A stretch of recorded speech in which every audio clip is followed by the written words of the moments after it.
കർത്താവിൻ്റെ അതിപരിശുദ്ധമായ നാമം മഹത്വപ്പെടുമാറാകട്ടെ.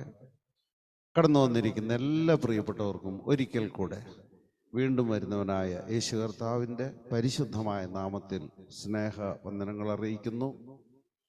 ഏതാനും ആഴ്ചകൾക്ക് മുമ്പ് മുതുവറയിൽ നിന്ന് വരുന്ന തോമസ് എഫേസ്യ ലേഖനം 4-ാം അധ്യായം 32-ാമത്തെ വാക്യം ശുശ്രൂഷിച്ചിരുന്നു.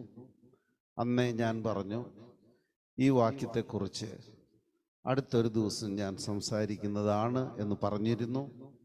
ഇന്ന് അതിനുള്ള അവസരം വന്നിരിക്കുന്നതുകൊണ്ട് നമുക്ക് ആ വാക്യം വായിക്കാം. ഇന്നത്തെ എല്ലാ വായനകളും പഴയ സത്യവേദ പുസ്തകത്തിൽ നിന്ന് എടുത്താൽ മതി. ഇവിടെ കാണിക്കുന്നതും പഴയ സത്യവേദ പുസ്തകം കാണിച്ചാൽ മതി. ഏതെങ്കിലും പ്രത്യേക വചനം എടുക്കേണ്ടതുണ്ടെങ്കിൽ മാത്രം ഞാനത് പറയാം. എഫേസ്യ ലേഖനം 4-ാം അധ്യായം അതിൻ്റെ 32-ാമത്തെ വാക്യം. നിങ്ങൾ തമ്മിൽ ദയയും മനസ്സലിവുമുള്ളവരായി ദൈവം ക്രിസ്തുവിൽ നിങ്ങളോട് ക്ഷമിച്ചതുപോലെ അന്യോന്യം ക്ഷമിപ്പിൻ. Price the Lord.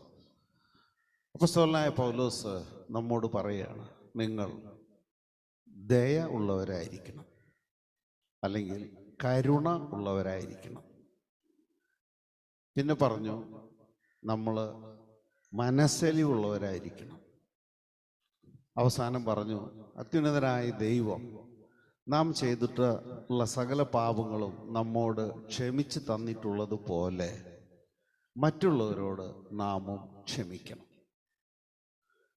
ഈ വിഷയങ്ങളെല്ലാം തന്നെ ഇവിടെ പലവട്ടം പ്രസംഗിച്ചിട്ടുള്ളതും നമ്മൾ കേട്ടിട്ടുള്ളതുമാണ്. എന്നാൽ പലരുടെയും ജീവിതത്തിൽ അത് പ്രാവർത്തികമായിട്ടില്ല എന്നുള്ളത് ഒരു പച്ചയായ സത്യമാണ്. ദൈവവചനം കേൾക്കുന്നത് വെറുതെ കേൾക്കാൻ വേണ്ടിയിട്ടല്ല, കേട്ടത് വിശ്വസിക്കാനിട വരണം. വിശ്വസിച്ചത് ഒരു ബോധ്യമായി നമ്മുടെ ഉള്ളിൽ കയറണം. അത് നമ്മുടെ ജീവിതത്തിൽ പകർത്തപ്പെടണം, അനുസരിക്കണം.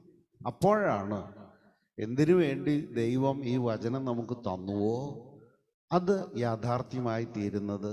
അപ്പോഴാണ് ദൈവത്തിന് നമ്മോട് പ്രസാദം തോന്നുകയും നമ്മെ സഹായിക്കുകയും അനുഗ്രഹിക്കുകയൊക്കെ ചെയ്യുക.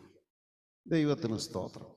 3 കാര്യങ്ങളാണ് അവിടെ പറഞ്ഞിരിക്കുന്നത്. ഒന്ന്, നാം ദയ ഉള്ളവർ അല്ലെങ്കിൽ കരുണയുള്ളവരാകണം, മനസ്സലിവുള്ളവരാകണം, തമ്മിൽ ക്ഷമിക്കുന്നവരും ആകണം. ഞാൻ ആദ്യം അവസാനം പറഞ്ഞ കാര്യമാണ് തുടങ്ങാൻ ഉദ്ദേശിക്കുന്നത്.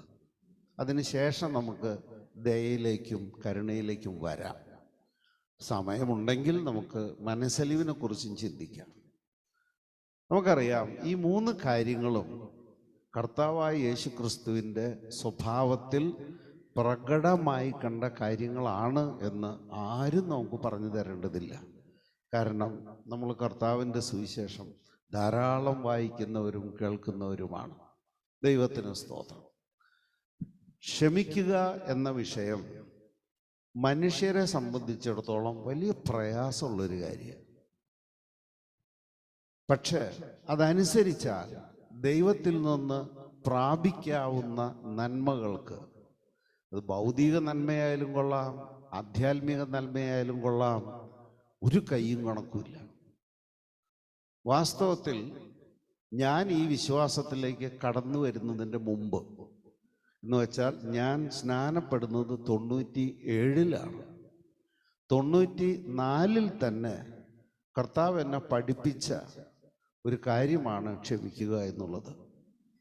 എന്നെ സംബന്ധിച്ചിടത്തോളം അത് വളരെ വേദനാജനകമായ ഒരു കാര്യമായിരുന്നു. പക്ഷേ ഞാനതനുസരിക്കാൻ തീരുമാനിച്ചു. എൻ്റെ ജീവിതത്തിൽ മാറ്റം വന്നത്, അല്ലെങ്കിൽ ദൈവത്തിൻ്റെ കൃപ എന്നെ തേടി വന്നത് എനിക്ക് 47 വയസ്സുള്ളപ്പോഴാണ്.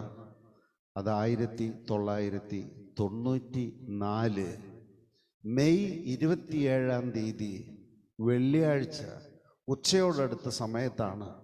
ആ ദിവസമോ അന്നത്തെ അനുഭവമോ എനിക്ക് ഒരിക്കലും മറക്കാൻ പറ്റില്ല. കാരണം അന്നാണ് ഞാൻ പരിശുദ്ധാത്മാവിനാൽ നിറയപ്പെട്ടത്. അതൊരു ഒന്നൊന്നര അനുഭവമാണ്. അതിനൊരു കാരണമുണ്ടായി.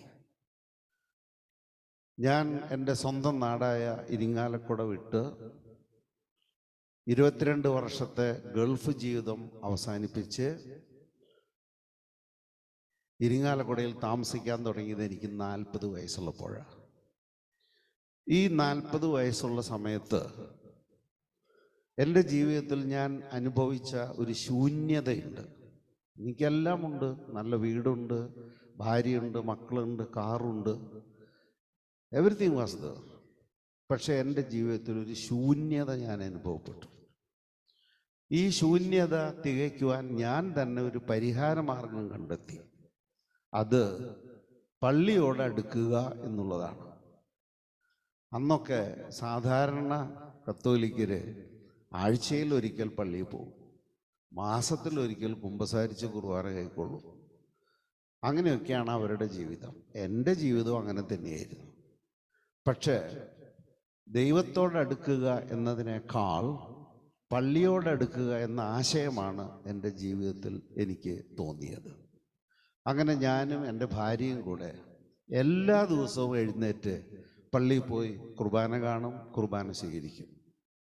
അങ്ങനെ ഞാൻ തന്നെ എനിക്ക് മാർക്കിട്ടു, ഞാനൊരു വിശുദ്ധനാണ്, തിരുത്തപ്പെടേണ്ട ഒരു തെറ്റുകളും എന്നിൽ ഇല്ല. കൂട്ടത്തിൽ എനിക്കൊരല്പം ദീനാനുകമ്പയുള്ളൊരു മനുഷ്യനായിരുന്നത് കൊണ്ട് ബുദ്ധിമുട്ട് അനുഭവിക്കുന്നവരെ ഞാൻ സഹായിക്കുമായിരുന്നു. അതുകൊണ്ട് ഞാൻ എന്നെ അതിവിശുദ്ധനായി എണ്ണി. കാരണം ഞാൻ ചെയ്യുന്നത് പോലുള്ള നന്മ പ്രവൃത്തികളൊന്നും എനിക്ക് ചുറ്റുപാടുള്ള ആളുകൾ അന്ന് ചെയ്ത് ഞാൻ കണ്ടിട്ടില്ല. അതുകൊണ്ട് എൻ്റെ ദൃഷ്ടിയിൽ ഞാൻ വളരെ സ്പെഷ്യലായിരുന്നു. പക്ഷെ ദൈവത്തിൻ്റെ ദൃഷ്ടിയിൽ ഞാൻ എങ്ങനെയുള്ളവനാണെന്ന് ചിന്തിക്കാൻ എനിക്ക് അറിയില്ലായിരുന്നു. കാരണം ബൈബിൾ ഞാൻ എൻ്റെ ജീവിതത്തിൽ വായിച്ചിട്ടില്ല. ഇതാണ് എൻ്റെ പ്രശ്നം. അങ്ങനെ എൻ്റെ ഇരിങ്ങാലക്കുടയിലെ വീട് മാറ്റത്തിൻ്റെ അന്ന് കന്യാസ്ത്രീയായ പെങ്ങൾ എനിക്ക് തന്ന ഒരു POC ബൈബിളുണ്ട്. എൻ്റെ മുമ്പിൽ ഇപ്പോൾ തുറന്നിരിക്കുന്ന ഈ POC ബൈബിൾ. അന്ന് അതിന് 60 രൂപയാണ് വില. പെങ്ങൾ എനിക്ക് ഈ സമ്മാനം തന്നപ്പോൾ ഞാൻ പെങ്ങളോട് പറഞ്ഞു, ഈ ചവർ എനിക്ക് വേണ്ട, ഇത് നീ തന്നെ വെച്ചോ. ഒരു പക്ഷേ എനിക്ക് കിട്ടിയ സമ്മാനം വിലപിടിപ്പുള്ളതല്ല എന്നെനിക്ക് തോന്നിയത് കൊണ്ടാകാം ഞാൻ അങ്ങനെ പറഞ്ഞത്. പിൽക്കാലത്ത് എനിക്ക് തോന്നി, ഒരു കന്യാസ്ത്രീയായ എൻ്റെ പെങ്ങൾക്ക് എനിക്കെന്ത് വലിയ സമ്മാനമാണ് തരാൻ കഴിയുക. അതുകൊണ്ട് എൻ്റെ തെറ്റ് മനസ്സിലാക്കി ചൂണ്ടൽ മഠത്തിൽ കഴിഞ്ഞിരുന്ന എൻ്റെ പെങ്ങളുടെ അടുക്ക് ചെന്നിട്ട് ഞാൻ ക്ഷമ ചോദിച്ചു. അന്ന് ഞാൻ വാങ്ങാതിരുന്ന തള്ളിക്കളഞ്ഞ ആ ബൈബിൾ എനിക്ക് തരുമോ എന്ന് ചോദിച്ചു. എൻ്റെ പെങ്ങൾ എനിക്ക് ആ ബൈബിൾ എടുത്തു തന്നു. കാരണം പെങ്ങൾ അതിൻ്റെ ആദ്യത്തെ പേജിൽ എൻ്റെ പേര് എഴുതി വച്ചിരുന്നു. അതുകൊണ്ട് മറ്റൊരാൾക്കത് കൊടുക്കുന്നത് ശരിയല്ലല്ലോ എന്ന് കരുതി പുള്ളിക്കാരി അത് അവിടെ വെച്ചിരുന്നു. ആ ബൈബിൾ എനിക്ക് എടുത്തു തന്നു. ഞാനത് വായിക്കാൻ തുടങ്ങി. എല്ലാവരെ പോലെയും ഞാൻ ഉൽപ്പത്തി പുസ്തകത്തിൽ നിന്ന് വായിച്ച് പുറപ്പാട് പുസ്തകത്തിലെത്തിയപ്പോൾ വിഗ്രഹാരാധനയെക്കുറിച്ചുള്ള ഭാഗം ഞാൻ കണ്ടു. സ്വാഭാവികമായിട്ടും എൻ്റെ ഉള്ളിൽ സംശയമുണ്ടായി. എൻ്റെ സുഹൃത്തായ ജോസ് മാണിപ്പറമ്പിൽ അച്ഛൻ്റെ അടുക്കൽ ഞാൻ ചെന്നിട്ട് ഈ ഭാഗത്തെക്കുറിച്ച് പറഞ്ഞു. അപ്പം അദ്ദേഹം പറഞ്ഞു, ജോസേട്ടൻ ചിന്തിച്ചത് വളരെ കറക്റ്റാണ്, ഇത് നമുക്ക് ചെയ്യാൻ പാടുള്ള കാര്യമല്ല. അപ്പോൾ പിന്നെ ഇത് പള്ളിയിലൊക്കെ ഉണ്ടല്ലോ. അത് ഒരുപാട് കൊല്ലായി, നൂറ്റാണ്ടുകളായി തുടർന്നു വരുന്ന ഒരു ആചാരമായതുകൊണ്ട് അത് മാറ്റിക്കളയാനൊന്നും പറ്റില്ല. പക്ഷെ അത് തെറ്റാണെന്ന് പറഞ്ഞു. അപ്പം ഞാൻ എൻ്റെ വീട്ടിലെ വിഗ്രഹങ്ങൾ താഴെ ഇറക്കി. മറ്റൊരാളുടെ വീട്ടിലെ ആ വിഗ്രഹം ഇറക്കാൻ എനിക്ക് പറ്റില്ല. അങ്ങനെ അറിഞ്ഞ ദൈവവചനത്തോട് ഞാൻ വിശ്വസ്തത പുലർത്തി ജീവിച്ചു വരികയാണ്. അങ്ങനെ ഇരിക്കുമ്പോൾ ഞാൻ നേരത്തെ പറഞ്ഞല്ലോ, പാവപ്പെട്ടവരോടുള്ള മനസ്സലിവ് നിമിത്തം പല കന്യാസ്ത്രീകൾ എന്നെ സമീപിച്ച് അവരുടെ മഠത്തിലൊക്കെയുള്ള പെൺകുട്ടികളുടെ കല്യാണം വരുമ്പോൾ ഇതിനെ സഹായിക്കാനൊക്കെ എന്നെ സമീപിക്കും. എന്നാൽ കഴിയുന്ന ഞാൻ അവർക്കെടുത്ത് കൊടുക്കും. ആ കൂട്ടത്തിൽ പുല്ലൂർ ആസ്പത്രിയുടെ മുമ്പിലുള്ള കോക്കാടൻ വീട്ടിലെ ഏഞ്ചൽ മേരി എന്നു പേരുള്ള ഒരു കന്യാസ്ത്രീ കൂടെ കൂടെ എന്നെ വന്ന് കാണുമായിരുന്നു. എൻ്റെ കയ്യിൽ നിന്ന് പൈസ വാങ്ങിച്ചുകൊണ്ട് പോകുമായിരുന്നു. ആ കന്യാസ്ത്രീക്ക് ഒരു നിർബന്ധം, ഞാനൊരു ധ്യാനം കൂടണം. അപ്പം ഞാൻ ആ കന്യാസ്ത്രീയോട് പറഞ്ഞു, എനിക്കിപ്പോൾ ധ്യാനം കൂടേണ്ട ആവശ്യം എന്താ? ധ്യാനം കൂടേണ്ട ആവശ്യമൊക്കെ മാനസാന്തരപ്പെടാത്ത ആളുകൾക്കല്ലേ. ഞാനാണെങ്കിൽ ഇവിടെ ആഴ്ചയിൽ 7 ദിവസവും കുർബാനയ്ക്ക് പോകുന്നുണ്ട്, 7 ദിവസവും പള്ളിയിൽ പോയി കാര്യങ്ങൾ ചെയ്യുന്നുണ്ട്. ഞാനാണെങ്കിൽ ഒരു തെറ്റായ മാർഗത്തിൽ ജീവിക്കുന്ന ആളുമല്ല. അതുകൊണ്ട് എന്തുകൊണ്ട് എനിക്കൊരു ധ്യാനം? അപ്പം ആ കന്യാസ്ത്രീ പറഞ്ഞു, അങ്ങനെയല്ല, ഒരു ധ്യാനം കൂടിയതുകൊണ്ട് ഇപ്പം എന്താ നഷ്ടം? അങ്ങനെ ഈ കന്യാസ്ത്രീയുടെ നിർബന്ധം സഹിക്കവയ്യാതെ ഞാനൊരു ധ്യാനം കൂടാൻ കൊളത്തുവയൽ എന്ന് പറയുന്ന സ്ഥലത്തേക്ക് പോയി.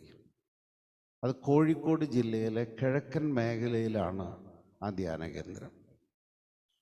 മനസ്സില്ലാ മനസ്സോടെയാണ് പോയതെങ്കിലും അവിടെ കേട്ട കാര്യങ്ങളൊക്കെ എനിക്ക് വളരെ ഇൻട്രസ്റ്റിംഗ് ആയിട്ട് തോന്നി. അവിടെ പറയുന്ന കാര്യങ്ങളൊക്കെ ഞാൻ ബൈബിൾ കൊണ്ടുപോയിട്ടുണ്ടായിരുന്നു. ഞാൻ പരിശോധിച്ച് നോക്കിയപ്പോൾ അതെല്ലാം ശരിയാണ് എന്ന് കണ്ടു. അങ്ങനെ ഞാൻ അവിടുത്തെ ക്ലാസ്സുകളിലൊക്കെ ഇങ്ങനെ മുഴുകിയിരിക്കുമ്പോൾ ഒരു കന്യാസ്ത്രീ ഈ പ്രസംഗങ്ങളെ തടസ്സപ്പെടുത്തിക്കൊണ്ട് വേദിയിൽ വന്ന് ചില ആളുകളുടെയൊക്കെ പേര് വിളിക്കും. അപ്പോൾ ആരുടെയൊക്കെ പേര് വിളിച്ചോ അവരൊക്കെ അവിടെ നിന്ന് ഇറങ്ങിപ്പോകുന്നത് കാണാം. കുറെ കഴിയുമ്പോൾ ഓരോരുത്തരായി മടങ്ങി വരും. അപ്പോൾ ഈ കന്യാസ്ത്രീ വീണ്ടും വന്ന് ചില ആളുകളുടെ പേര് വിളിക്കും. എനിക്കിത് വളരെ അരോചകമായി തോന്നി. കാരണം പ്രസംഗിച്ചുകൊണ്ടിരിക്കുന്ന ആൾക്ക് പ്രസംഗം നിർത്തേണ്ടി വരുന്നു. അങ്ങനെ ഭക്ഷണ സമയത്ത് ഈ പോയി മടങ്ങി വന്ന ഒരാളെ ഞാൻ കണ്ടിട്ട് ചോദിച്ചു, നിങ്ങൾ എവിടേക്കാ പോയേ? എന്തിനാ പോയേ? അപ്പം അയാൾ പറഞ്ഞു, ഞാൻ കൗൺസിലിങ്ങിന് പോയതാ. അപ്പം ഞാൻ ചോദിച്ചു, എന്താ ഈ കൗൺസിലിംഗ്? അപ്പം അയാൾ പറഞ്ഞു, നിങ്ങൾക്ക് എന്തെങ്കിലും പ്രാർത്ഥനാ വിഷയം ഉണ്ടെങ്കിൽ അവരോട് പറഞ്ഞാൽ അവർ പ്രാർത്ഥിക്കും.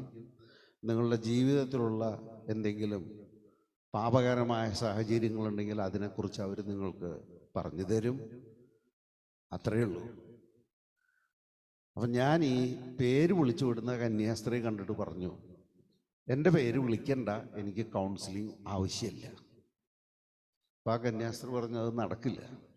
ഈ ധ്യാന കേന്ദ്രത്തിൽ വരുന്ന എല്ലാവരും കൗൺസിലിങ്ങിന് പോകണമെന്നുള്ളത് നിർബന്ധമാണ്. ഞാനൊരു തുണ്ട് കടലാസ് നിങ്ങൾക്ക് തരും. അത് നിങ്ങൾ കാണുന്ന കൗൺസിലറുടെ അടുത്ത് കൊടുത്ത് നിങ്ങൾക്ക് എന്തെങ്കിലും പറയുകയോ പറയാതിരിക്കുകയോ ഒക്കെ ചെയ്യാം. പക്ഷെ അയാളുടെ ഒരു ഒപ്പ് മേടിച്ച് ആ തുണ്ട് കടലാസ് എനിക്ക് മടക്കി തരണം, അത് നിർബന്ധമാണ്. അപ്പം ഞാൻ വിചാരിച്ചു കുഴപ്പമില്ല. അങ്ങനെ എൻ്റെ പേര് വിളിച്ചപ്പോൾ ഞാനും ഈ തുണ്ട് കടലാസ് മേടിച്ച് കൗൺസിലർമാരിരിക്കുന്ന മുറിയുടെ വരാന്തയിൽ കൂടെ ഒന്ന് നടന്നു. അപ്പോൾ പ്രത്യേകിച്ച് ജോലിയൊന്നും ഇല്ലാതിരിക്കുന്ന ഒരു കൗൺസിലറുടെ മുറി കണ്ടപ്പോൾ എന്നാൽ പിന്നെ ഇവിടെ ആയിരിക്കാം കൗൺസിലിംഗ് എന്ന് വിചാരിച്ച് അങ്ങോട്ട് കയറി ചെന്നു. ഞാൻ ഈ തുണ്ട് കടലാസ് അദ്ദേഹത്തിന് കൊടുത്തു. അദ്ദേഹം എന്നോട് വളരെ ബഹുമാനത്തോടു കൂടി ഇരിക്കാൻ പറഞ്ഞു. ഞാനിരുന്നു. അദ്ദേഹം എന്നോട് ചോദിച്ചു, എന്താ നിങ്ങളുടെ പ്രശ്നം? ഞാൻ പറഞ്ഞു, ഒരു പ്രശ്നവുമില്ല, ആ കടലാസ് ഒപ്പിട്ടുകൊണ്ട് തന്നാൽ ഞാൻ പൊക്കോളാം എന്ന് പറഞ്ഞു. അപ്പം അയാൾ ചോദിച്ചു, ഒരു പ്രശ്നമില്ല. ഇല്ല. അപ്പം ഞാൻ താങ്കൾക്ക് വേണ്ടി ഒന്ന് പ്രാർത്ഥിച്ചോട്ടെ എന്ന് ചോദിച്ചു. ഞാൻ പറഞ്ഞു, പ്രാർത്ഥിച്ചോ, അതിനെന്താ വിരോധം? അങ്ങനെ അദ്ദേഹം എൻ്റെ അടുത്ത് വന്ന് എൻ്റെ തലയിൽ കൈവച്ച് കുറച്ച് നേരം പ്രാർത്ഥിച്ചിട്ട് ശബ്ദം താഴ്ത്തി എന്നോട് ചോദിച്ചു, നിങ്ങൾ എന്തിനാണ് നിങ്ങളുടെ അപ്പനെ ഇല്ലായ്മ ചെയ്യാൻ ശ്രമിക്കുന്നത്? കേട്ട വഴിക്ക് ഒരു ഇടിത്തീ എൻ്റെ ഉള്ളിൽ വീണു. കാരണം ഞാൻ എൻ്റെ അപ്പച്ചനെ ഇല്ലായ്മ ചെയ്യാൻ ശ്രമിച്ചിട്ട് കുറെ കാലമായി, വേറെ നടന്നിട്ടില്ല എന്നല്ലോ. എൻ്റെ മനസ്സിൻ്റെ ഒരു വലിയ ആഗ്രഹമാണ് അദ്ദേഹത്തെ ഇല്ലായ്മ ചെയ്യണമെന്നുള്ളത്. രണ്ടാമത് അദ്ദേഹം ചോദിച്ചു, ആരാ ജോസ്? ഞാൻ പറഞ്ഞു, ഞാൻ തന്നെയാ ജോസ്. താനല്ലടൂ, തനിക്ക് വലിയ ഒരു തുക നഷ്ടപ്പെടുത്തിയിട്ടുള്ള ഒരാളില്ലേ? ഞാൻ പറഞ്ഞ അങ്ങനെ ഒരാളുണ്ട്, അയാളോട് ക്ഷമിക്കണം. അപ്പം ഞാൻ ചോദിച്ചു, അയാൾ തരാനുള്ള കാശ് താൻ തരുമോ? അപ്പം അയാൾ പറഞ്ഞു, എനിക്ക് അവൻ തരാൻ പറ്റില്ല. ഈ ധ്യാന കേന്ദ്രത്തിൽ നിന്ന് കിട്ടുന്ന കൊച്ചു എമൗണ്ട് കൊണ്ട് വേണം എനിക്ക് എൻ്റെ വീട്ടിലെത്താനും അരി മേടിക്കാനും. ഞാനെങ്ങനെയാണ് നിങ്ങളുടെ 4 ലക്ഷം തരുന്നത്? എനിക്ക് പറ്റില്ല എന്ന് പറഞ്ഞു. പിന്നെ അയാൾ ചോദിച്ചു, ആരാ പോള്? ഞാൻ പറഞ്ഞു, എൻ്റെ വീട്ടിൽ 2-3 പോളുണ്ട്. അപ്പം അദ്ദേഹം പറഞ്ഞു, താങ്കളെ വഞ്ചിച്ചിട്ടുള്ള പോള്. അപ്പം ഞാൻ പറഞ്ഞു, അറിയാം, അവനോടും ക്ഷമിക്കണം, എല്ലാവരോടും ക്ഷമിക്കണം. ഇത് പറഞ്ഞിട്ട് അദ്ദേഹം അടുത്ത ബോംബ് പൊട്ടിച്ചു. ഇവരോട് ക്ഷമിച്ചാൽ പോരാ, ഇവരുടെ അടുക്കലൊക്കെ പോയിട്ട് ക്ഷമ ചോദിക്കണം. അത് കൊള്ളാലോ, ഇങ്ങനെ കേട്ടിട്ടുണ്ട്. അരിയും തിന്നു, ആശാരിച്ചീനിയും കടിച്ചു, പിന്നെയും നായക്കാണ് മുറുമുറുപ്പ്. അപ്പം അദ്ദേഹം പറഞ്ഞു, നിങ്ങൾ അവരോട് ചെയ്യണമെന്ന് ഹൃദയത്തിൽ നിരൂപിച്ചിട്ടുള്ള കാര്യങ്ങൾ നിങ്ങൾ ചെയ്തിട്ടില്ല. അതുകൊണ്ട് ഈ ലോകം നിങ്ങളെ ശിക്ഷിക്കില്ല. പക്ഷേ ദൈവത്തിൻ്റെ കോടതിയിൽ നിങ്ങൾ ആ കാര്യത്തിലെല്ലാം പാപിയാണ്. കാരണം നിങ്ങൾ ഹൃദയത്തിൽ അത് ആഗ്രഹിച്ചപ്പോൾ തന്നെ അത് നടന്നു കഴിഞ്ഞു. ദൈവവചനം പറയുന്നത് അത് തന്നെയാണ്. സ്ത്രീയെ ആസക്തിയോടെ നോക്കുന്നവൻ അവളുമായി ഹൃദയത്തിൽ വ്യഭിചാരം ചെയ്തു കഴിഞ്ഞു. സഹോദരനെ വെറുക്കുന്നവൻ കൊലപാതകിയാണ്. ഞാൻ അദ്ദേഹത്തോട് ചോദിച്ചു, നിങ്ങൾക്കറിയോ എനിക്ക് ഇവരോടൊക്കെ എന്തുകൊണ്ടാണ് വിദ്വേഷം? അപ്പം അദ്ദേഹം പറഞ്ഞു, പറയ്. അപ്പം ഞാൻ അദ്ദേഹത്തോട് എൻ്റെ അപ്പനെ ഞാൻ എന്തുകൊണ്ട് വെറുക്കുന്നു എന്ന് അദ്ദേഹത്തോട് പറഞ്ഞു. എന്നിട്ട് വിജയിച്ച പോലെ ഞാൻ ചോദിച്ചു, എൻ്റെ സ്ഥാനത്ത് താങ്കളാണെങ്കിലും ഞാൻ ചിന്തിച്ചതുപോലെ നിങ്ങൾ ചിന്തിക്കില്ലേ എന്ന് ചോദിച്ചു. അപ്പം ആ മനുഷ്യൻ പറഞ്ഞു, ഇല്ല, കാരണം എനിക്ക് ദൈവവചനം അറിയാം, അതുകൊണ്ട് നിങ്ങൾ ചിന്തിക്കുന്ന പോലെ ഞാൻ ചിന്തിക്കില്ല എന്ന് പറഞ്ഞു. എന്നിട്ട് അദ്ദേഹം, ഞാൻ ക്ഷമിക്കുകയും ക്ഷമ ചോദിക്കാതിരിക്കുകയും ചെയ്താൽ നഷ്ടം വരുന്നത് എനിക്കാണ്, അവർക്കല്ല. അതുകൊണ്ട് നിങ്ങളുടെ നന്മയ്ക്ക് വേണ്ടി ഞാൻ പറയുകയാണ്, നിങ്ങൾ ഞാൻ പറയുന്നത് അനുസരിക്കണം. അതനുസരിക്കുന്നതാണ് നിങ്ങൾക്ക് നല്ലത്. അത് സത്യമല്ലേ? മത്തായിയുടെ സുവിശേഷം 6-ാം അധ്യായം അതിൻ്റെ 14-ഉം 15-ഉം വാക്യങ്ങളൊന്നും വായിച്ചാട്ടെ. ഒരു വ്യാഖ്യാനവും ആവശ്യമില്ലാതെ നമുക്ക് ഏവർക്കും മനസ്സിലാകാവുന്നതാണത്.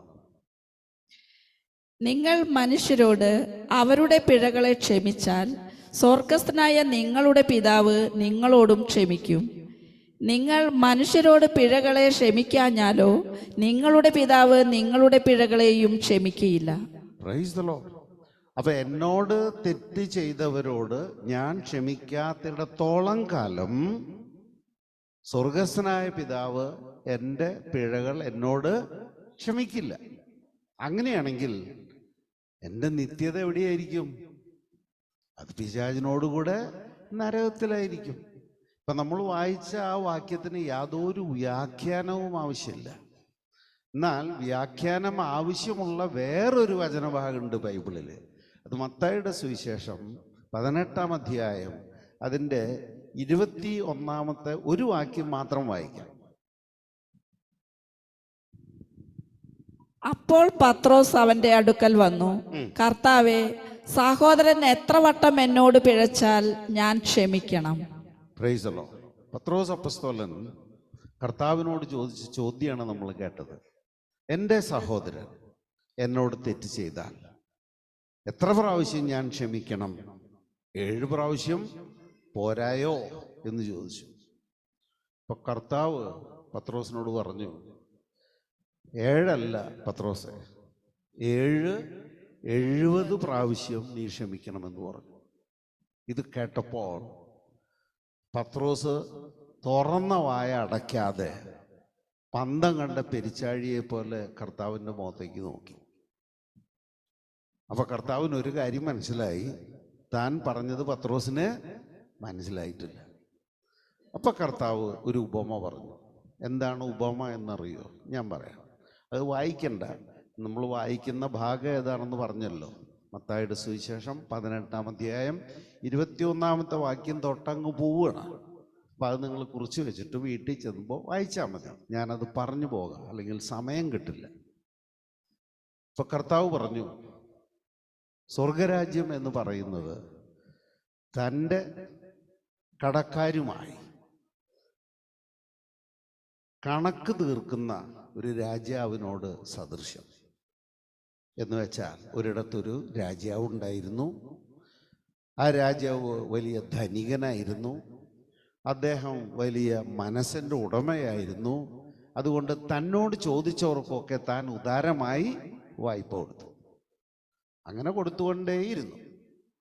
പക്ഷെ കൊടുക്കുന്നതൊക്കെ ഇദ്ദേഹം ഒരു പുസ്തകത്തിൽ എഴുതി വെച്ചു. കുറെ കഴിഞ്ഞപ്പോൾ ഈ രാജാവിന് തോന്നി, ഇത് എത്ര കാലം ഇങ്ങനെ കൊടുത്തുകൊണ്ടിരിക്കുക, ഇനി കൊടുത്തതൊക്കെ ഒന്ന് വിരിക്കണ്ടേ. അങ്ങനെ അദ്ദേഹം തൻ്റെ കാര്യസ്ഥനെ വിളിച്ചിട്ട് കണക്ക് പുസ്തകം കൊണ്ടുവരാൻ പറഞ്ഞു. അങ്ങനെ കണക്ക് നോക്കി തുടങ്ങിയപ്പോൾ 10,000 താലന്ത് തനിക്ക് തരാനുള്ള ഒരാളിൻ്റെ പേജാണ് രാജാവ് കണ്ടത്. ഇപ്പം രാജാവ് ആ കടം തരാനുള്ള ആളെ വിളിപ്പിച്ചു. എന്നിട്ട് പറഞ്ഞു, നീ കൊണ്ടുപോയ ആ സാധനം തിരിച്ചു തരാമെന്ന് പറഞ്ഞ സമയമൊക്കെ കഴിഞ്ഞല്ലോ, അതുകൊണ്ട് എനിക്ക് എൻ്റെ 10,000 താലന്ത് മടക്കി തരിക എന്ന് പറഞ്ഞു. അപ്പം ആ മനുഷ്യൻ പറഞ്ഞു, എൻ്റെ കയ്യിലില്ല. അപ്പം രാജാവ് പറഞ്ഞു, അങ്ങനെ കയ്യിലില്ല എന്ന് പറഞ്ഞാലൊന്നും പറ്റില്ല, അതിന് കാശുണ്ടാക്കാനുള്ള ഒരു വഴി ഞാൻ പറഞ്ഞുതരാം. നീ നിന്നെ തന്നെ ചന്തയിൽ കൊണ്ടുപോയി വിൽക്കുക, നിന്റെ ഭാര്യയെ ചന്തയിൽ കൊണ്ടുപോയി വിൽക്കുക, നിന്റെ മക്കളെ ചന്തയിൽ കൊണ്ടുപോയി വിൽക്കുക. നിന്റെ പേരിൽ ഈ ഭൂമിയിൽ എന്തെല്ലാം ഉണ്ടോ അത് മുഴുവൻ വിറ്റാൽ ഒരുപക്ഷെ എൻ്റെ കടം തീരും. അതുകൊണ്ട് വിറ്റ് കടം തീർക്കാൻ പറഞ്ഞു. അപ്പൊ ഈ മനുഷ്യൻ ഈ രാജാവിൻ്റെ മുമ്പിൽ താണ് വീണ് കരഞ്ഞുകൊണ്ട് പറഞ്ഞു, യജമാനനെ, എന്നോട് കരുണ കാണിക്കണമേ, ഞാൻ ഇതെല്ലാം തന്ന് വീട്ടിക്കൊള്ളാമേ, എൻ്റെ ഭാര്യയെ വെക്കാൻ പറയരുത്, എൻ്റെ കുഞ്ഞുങ്ങളെ വെക്കാൻ പറയരുത്, എന്നോട് മനസ്സലിവ് കാണിക്കണമേ എന്ന് പറഞ്ഞ് ഈ മനുഷ്യൻ വീണ് കിടന്ന് കരയാൻ തുടങ്ങി.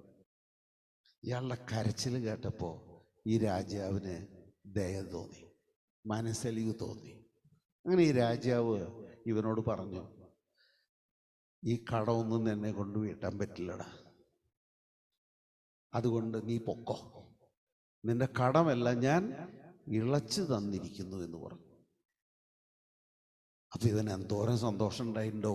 കാരണം ഇനി അവന് രാജാവിനൊന്നും കൊടുക്കണ്ട, ഭാര്യയും മക്കളെയും വിൽക്കണ്ട, അവന് സുഖമായിട്ട് ജീവിക്കാം. അങ്ങനെ അവൻ സന്തോഷിച്ച് വീട്ടിൽ പോവുക. അപ്പൊ ഒരു സംഭവം ഉണ്ടായി. ഇവന് 100 വെള്ളിക്കാശ് കൊടുക്കാനുണ്ടായിരുന്ന ഒരു കൂട്ടുകാരനെ വഴിയിൽ വെച്ച് കണ്ടു. കണ്ട വഴിക്ക് അവൻ്റെ ചങ്കിന് കയറി പിടിച്ചു, കഴുത്തിന് കുത്തിപ്പിടിച്ചിട്ട് പറഞ്ഞു, വെക്കടാ കാശ്. അപ്പൊ ആ ആള് പറഞ്ഞു, എന്നോട് കരുണ കാണിക്കണം, എൻ്റെ കയ്യിൽ ഇപ്പല്ല, ഞാൻ പിന്നീട് തന്നു വീട്ടിക്കൊള്ളാമേ എന്ന് പറഞ്ഞു. അപ്പോൾ അവൻ പറഞ്ഞത് പറ്റില്ല, നീ തരാമെന്ന് പറഞ്ഞ തീയതിയൊക്കെ കഴിഞ്ഞു, അതുകൊണ്ട് നടക്കുക. അവനെ ന്യായാധിപന്മാരുടെ അടുക്കിലേക്ക് കൂട്ടിക്കൊണ്ടുപോയി അവനെ കുറ്റം വിധിച്ച് അവനെ തടവറയിലാക്കി. ഇപ്പോൾ യജമാനന്റെ മനസ്സലിവ് കൊണ്ട് ഭാരിച്ച കടം ഇളച്ചു കിട്ടിയ മനുഷ്യൻ സ്വതന്ത്രനായി നടക്കുന്നു. വീട്ടാൻ വകയില്ലാത്തത് കൊണ്ട് ഇവന് വരുത്തി വെച്ച ചെറിയ കടം നിമിത്തം ഇവന്റെ കൂട്ടുകാരൻ ജയിലിലും. ഈ സംഭവം കേട്ടറിഞ്ഞ ആളുകൾ പരസ്പരം പറഞ്ഞും കേട്ടും ഇതൊരു ദിവസം രാജാവിൻ്റെ ചെവിയിലെത്തി. ഇപ്പൊ രാജാവ് താൻ വലിയ കടം ഇളച്ചു കൊടുത്ത ആളെ വിളിപ്പിച്ചു. എന്നിട്ട് ചോദിച്ചു, ദുഷ്ടദാസനെ, നീ അപേക്ഷിച്ചത് കൊണ്ട് നിന്റെ ആ ഭാരിച്ച കടം മുഴുവൻ ഞാൻ നിനക്ക് ഇളച്ചു തന്നില്ലേ? ഞാൻ നിന്നോട് മനസ്സലിവ് കാണിച്ചതുപോലെ നീ നിന്റെ കൂട്ടുകാരനോടും മനസ്സലിവ് കാണിക്കേണ്ടതായിരുന്നില്ലേ എന്ന് ചോദിച്ചു. ഈ രാജാവ് കോപിച്ച് തൻ്റെ കടം ഒക്കെയും വീട്ടുവോളം അവനെ പിടിച്ച് ദണ്ഡിപ്പിക്കുന്നവരുടെ കയ്യിൽ ഏൽപ്പിച്ചു കൊടുത്തു. ഏത് കടമാണ് ഈ മനുഷ്യന് യജമാനന് കൊടുക്കാനുള്ളത്? 10,000 താലന്തിൻ്റെ കടമോ? അത് രാജാവ് ഇളച്ചു കൊടുത്തല്ലേ അല്ലേ? പക്ഷെ ഇപ്പൊ യജമാനൻ പറയുകയാണ്, ഞാൻ നിനക്ക് 10,000 താലന്തിൻ്റെ കടം ഇളച്ചു തന്നത് സത്യം. പക്ഷേ നീ നിന്റെ കൂട്ടുകാരനോട് ആ 100 വെള്ളിക്കാശ് ഇളച്ചു കൊടുത്തില്ല എന്നത് കൊണ്ട് 10,000 താലന്തിൻ്റെ കടം ഞാൻ വെട്ടിയത് ഞാൻ ക്യാൻസൽ ചെയ്തു. ആ 10,000 താലന്ത് എനിക്ക് തരുന്നത് വരെ നീ ദണ്ഡനമേൽക്കുക എന്ന് പറഞ്ഞു. എന്താണ് നമ്മൾ ഇതിൽ നിന്ന് പഠിക്കേണ്ടത്? 10,000 താലന്ത് എന്താണെന്ന് ആദ്യം പഠിക്കാം. എൻ്റെ മുമ്പാകെ ഒരു ബോർഡൊന്നുമില്ല, ഞാൻ കാര്യം പറഞ്ഞിട്ട് പോകാം. 10,000 താലന്ത് എന്ന് പറഞ്ഞാൽ, താലന്ത് എന്ന് പറയുന്ന ഒരു നാണയമല്ല. താലന്ത് എന്ന് പറയുന്നത് 34 കിലോ തൂക്കം വരുന്ന ഒരു ഭാരത്തിൻ്റെ പേരാണ് ഒരു താലന്ത്. അപ്പൊ 10,000 താലന്ത് എന്ന് വെച്ചാൽ അതിലത്തെ ഗ്രാമൊക്കെ ഞാൻ കളയണ്, വെറും കിലോ കൂട്ടുകയാണെങ്കിൽ 3,40,000 കിലോഗ്രാം എന്തോ ഈ മനുഷ്യൻ ഈ രാജാവിന് കടം കൊടുക്കാനാണ്. ഇനി ആ കാലത്ത് എന്തൊക്കെയാണ് ആളുകൾ സാധനങ്ങൾ വാങ്ങി വിൽക്കുമ്പോൾ കൊടുത്തുകൊണ്ടിരുന്ന പണം എന്ന് മനസ്സിലാക്കണമെങ്കിൽ നമ്മൾ മത്തായിയുടെ സുവിശേഷം 10-ാം അധ്യായം അതിൻ്റെ 9-ാമത്തെ വാക്യം വായിച്ചാൽ മതി. തുടക്കം മാത്രം വായിച്ചാൽ മതി. കാരണം ഇതിൻ്റെ സന്ദർഭം ഞാൻ പറയാം. കർത്താവ് തൻ്റെ ശിഷ്യന്മാരെ ദൈവരാജ്യം പ്രസംഗിക്കാൻ വേണ്ടി അയക്കുന്നതാണ് രംഗം. അപ്പോൾ അവരോട് കർത്താവ് പറയണ്, നിങ്ങൾ കയ്യിൽ കാശൊന്നും കരുതണ്ട, 2 ഉടുപ്പും ചെരുപ്പും ഒന്നും കരുതണ്ട, നിങ്ങളങ്ങ് പോയേച്ചാൽ മതി, നിങ്ങൾക്ക് ആവശ്യമായതൊക്കെ വഴിയിൽ കിട്ടും എന്ന് പറയുന്ന ഒരു ഭാഗമാണ്. അതിൻ്റെ ആദ്യ ഭാഗം മാത്രം ഒന്ന് വായിച്ചു. മടിശിലയിൽ പൊന്നും വെള്ളിയും ചെമ്പും വഴിക്ക് പൊക്കണവും മതി മതി. അപ്പോൾ ആ കാലത്ത് ഒരു സാധനം വാങ്ങണമെങ്കിലും വിൽക്കണമെങ്കിലും ഇന്നത്തെ പോലെ കറൻസി ഒന്നുമുള്ള കാലല്ല. അപ്പം എന്തു ചെയ്യും? വെള്ളിയുടെ ഒരു കഷ്ണോ പൊന്നിൻ്റെ ഒരു കഷ്ണോ ചെമ്പിൻ്റെ ഒരു കഷ്ണോ കൊണ്ടുപോകും. എന്നിട്ട് അതിൻ്റെ തൂക്കത്തിനനുസരിച്ചുള്ള സാധനങ്ങൾ അവിടെ നിന്ന് വാങ്ങിക്കും. അപ്പം ഇതിൽ 3 സാധനങ്ങളാണ് പറഞ്ഞത്: പൊന്ന്, വെള്ളി, ചെമ്പ്. ഇതിൽ പൊന്നും വെള്ളിയും ഇട്ടുകള, കാരണം അതൊക്കെ വില കൂടിയ സാധനങ്ങളാണ്. ചെമ്പ് എന്നെടുക്കുക. അങ്ങനെയാണെങ്കിൽ 1 കിലോ ചെമ്പിന് ഇപ്പോൾ ഏകദേശം 1000 രൂപ വിലയുണ്ട്. 1 കിലോ ചെമ്പിന്. ചെമ്പ് പാത്രം കിട്ടില്ല, വെറും ചെമ്പ്. കാരണം ഞങ്ങളുടെ വീടിൻ്റെ പുറകിലുള്ള വേലായുധേട്ടൻ ഒരു ചെമ്പ് പണിക്കാരനാണ്. അപ്പം അദ്ദേഹത്തോട് ചോദിച്ചപ്പോൾ ഞാൻ മനസ്സിലാക്കിയ കാര്യമാണ്, നല്ല ചെമ്പിൻ്റെ പ്ലേറ്റ് കിട്ടണമെങ്കിൽ 1100 രൂപ കൊടുക്കണം. അതേസമയം റീസൈക്കിൾ ചെയ്ത സാധനം 900 രൂപയ്ക്ക് കിട്ടും. അപ്പം ഏവറേജ് എത്രയായി? 1000 രൂപ. 1000 ഞാൻ എടുത്തത്. അങ്ങനെയാണെങ്കിൽ 3,40,000 കിലോ ചെമ്പിൻ്റെ വില 34 കോടി ഉറുപ്പിയാണ്. ഈ മനുഷ്യൻ കരഞ്ഞു വിളിച്ചതുകൊണ്ട് യജമാനൻ ഇളച്ചു കൊടുത്തത് എത്രയാണ്? 34 കോടി. ഇത് കർത്താവ് പറഞ്ഞൊരു ഉപമയാണെന്ന് നിങ്ങൾ മനസ്സിലാക്കണം. അപ്പം എന്താണ് ഈ 34 കോടി എന്ന് പറയുന്നത്? മനുഷ്യരായ നാം ദൈവത്തോട് ചെയ്തിട്ടുള്ള പാപത്തിന് നാം ദൈവത്തോട് കടപ്പെട്ടിരിക്കുന്നതാണ് ഈ 10,000 താലന്ത്.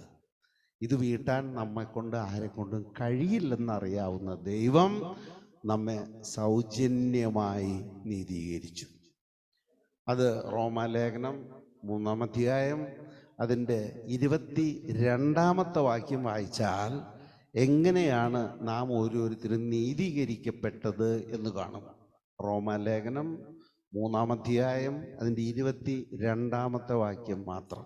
അതിന് ന്യായപ്രമാണവും പ്രവാചകന്മാരും സാക്ഷ്യം പറയുന്നു.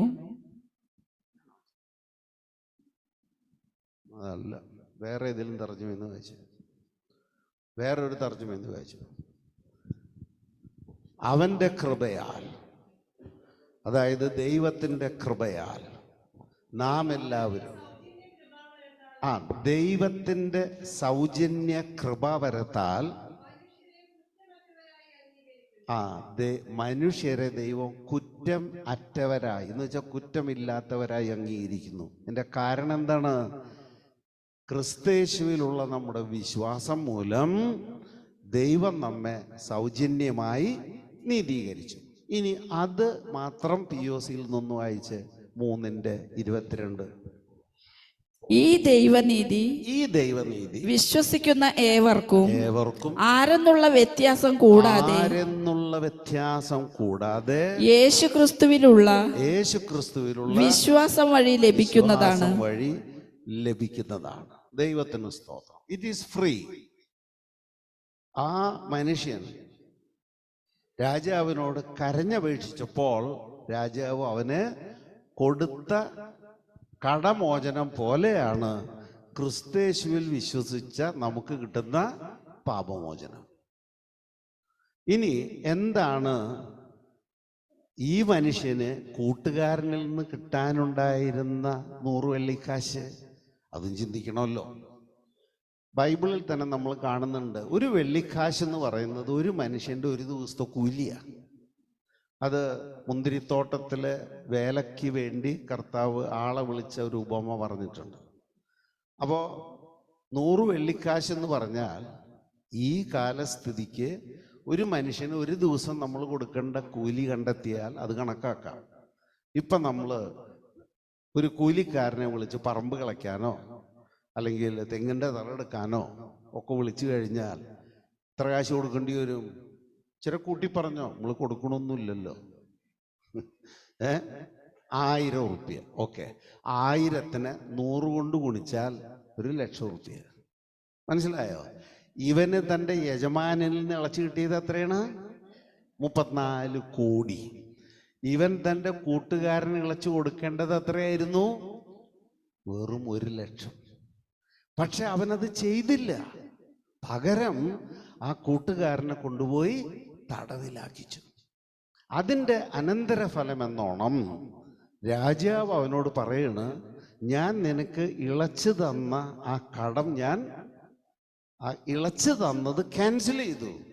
നീ എനിക്ക് മുഴുവൻ 34 കോടി രൂപ തിരിച്ചു തരണം. ഇതെന്താ തെളിയിക്കുന്നത്? സിമ്പിളാണ്. എന്നോട് തെറ്റ് ചെയ്ത ഒരാളോട് ഞാൻ ക്ഷമിക്കാൻ തയ്യാറല്ലെങ്കിൽ ദൈവം എനിക്ക് ഓൾറെഡി തന്നിരിക്കുന്ന പാപക്ഷമ ദൈവം ക്യാൻസൽ ചെയ്യും. അതിന് പറയുന്ന പേരാണ് രക്ഷ നഷ്ടപ്പെടുക.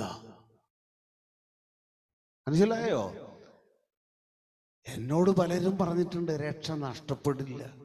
ഞാൻ പറഞ്ഞു, ആ ഉപദേശം കൊണ്ട് നീ അങ്ങ് ജീവിച്ചോ. കാരണം എന്നോട് കർത്താവ് പറഞ്ഞിരിക്കുന്നത് അന്ത്യത്തോളം സഹിച്ചു നിൽക്കുന്നവൻ രക്ഷപ്പെടുന്ന. മനസ്സിലായോ? അതുകൊണ്ട് ദുരുപദേശം വിശ്വസിക്കാനൊന്നും ഞാൻ തയ്യാറല്ല. ദൈവത്തിന് സ്തോത്രം. പ്രിയപ്പെട്ടവരെ, ഇപ്പം നമ്മളെല്ലാവരോടും ക്ഷമിച്ച അവസ്ഥയിലാണോ? നിങ്ങൾക്ക് ഒരാളോട് ഹൃദയത്തിൽ പ്രതികാര ചിന്തയുണ്ടെങ്കിൽ ഞാൻ ഈ ബൈബിള് ഉയർത്തിപ്പിടിച്ചുകൊണ്ട് പറയുന്നു, നിത്യതയിൽ നിങ്ങൾ പിശാചിനോടുകൂടെ നരകത്തിലായിരിക്കും. നിങ്ങൾ ക്രിസ്തുവിൽ വിശ്വസിച്ചതോ സ്നാനപ്പെട്ടതോ പരിശുദ്ധാത്മാവിനെ പ്രാപിച്ചതോ ഒന്നും ദൈവം കണക്കെടുക്കില്ല. ദൈവത്തിന് സ്തോത്രം. എനിക്ക് എൻ്റെ അപ്പനോട് ക്ഷമിക്കാനുണ്ടായിരുന്നൊരു നിസാര കാര്യത്തിനൊന്നുമല്ല. എൻ്റെ കുടുംബത്തിൻ്റെ സാമ്പത്തിക ഭദ്രത നിമിത്തം, അല്ലെങ്കിൽ അതില്ലാത്തത് നിമിത്തം 9ാം ക്ലാസ്സിൽ പഠിക്കുമ്പോൾ ഞാൻ തോറ്റത് ഞാൻ മണ്ടനായിട്ടൊന്നുമല്ല. എൻ്റെ അപ്പച്ചൻ്റെ കൈമേൽ വന്ന ഒരു രോഗം നിമിത്തം അപ്പച്ചനെ എല്ലാ കാര്യത്തിനും സഹായിക്കേണ്ട ഒരു ഗതികേട് എനിക്ക് വന്നു. എൻ്റെ വീട്ടിൽ നിന്ന് ഒരു 3 കിലോമീറ്റർ പടിഞ്ഞാറ് ഭാഗത്താണ് അപ്പച്ചൻ്റെ കട. ഞാൻ പഠിച്ചുകൊണ്ടിരിക്കുന്ന പാവറട്ടി സെൻറ്റ് ജോസഫ് സ്കൂള് എൻ്റെ വീട്ടിൽ നിന്ന് 3 കിലോമീറ്റർ കിഴക്ക് ഭാഗത്താണ്. അപ്പം ഞാൻ അപ്പച്ചനെ സൈക്കിളിൽ ഇരുത്തി ഞാൻ അപ്പച്ചനെയും കൊണ്ട് കടയിലേക്ക് പോകണം. 14 വയസ്സാണ് എനിക്ക് കേട്ടോ. എന്നേക്കാൾ തൂക്കം എൻ്റെ അപ്പച്ചനുണ്ടാവുമല്ലോ. അപ്പം അങ്ങേരെ സൈക്കിളും ഇരുത്തി ഞാൻ സൈക്കിൾ ചവിട്ടി കടയിൽ കൊണ്ട് ചെന്ന്, ഇപ്പോഴത്തെ ഷട്ടറൊന്നുമല്ല, നിരപ്പലകയാണ്, അത് ഓരോന്നായി മാറ്റി വെച്ച് കടയൊക്കെ തുറന്ന് അപ്പച്ചന് ചോദിക്കുമ്പോൾ എടുത്ത് കൊടുക്കാൻ പാകത്തിൽ 1/4 കിലോ, അന്ന് റാത്തലാണ്, അല്ലാണ്ട് കിലോ ഒന്നുമില്ല. അപ്പോൾ കാറാത്തൽ ശർക്കര, കാറാത്തൽ പഞ്ചാര, ഇതിൻ്റെയൊക്കെ പൊതിഞ്ഞ് വെക്കണം. കാരണം അപ്പച്ചൻ്റെ കൈ നിറയെ വ്രണമായതുകൊണ്ട് അത് കണ്ടാൽ പിന്നെ ആരും കടയിലൊന്നും മേടിക്കില്ല.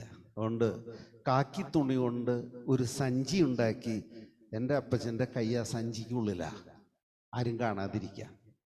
ഈ ബോക്സിംഗുകാർ ഉപയോഗിക്കുന്ന ഒരു ഗ്ലൗസ് കണ്ടിട്ടുണ്ടോ എന്നതുപോലെ. അപ്പോൾ സാധാരണ ആളുകൾ വന്ന് ചോദിക്കാനുള്ള സാധനം മുഴുവൻ പൊതിഞ്ഞ് വെച്ചിട്ട് വേണം അവിടുന്ന് 5-ലേറെ കിലോമീറ്റർ സൈക്കിൾ വിട്ട് എനിക്ക് വീട്ടിൽ പോകാൻ. അത് കഴിഞ്ഞ് 4 മണിക്ക് സ്കൂൾ വിട്ടാൽ ഞാൻ വീണ്ടും കടയിലേക്ക് വരണം.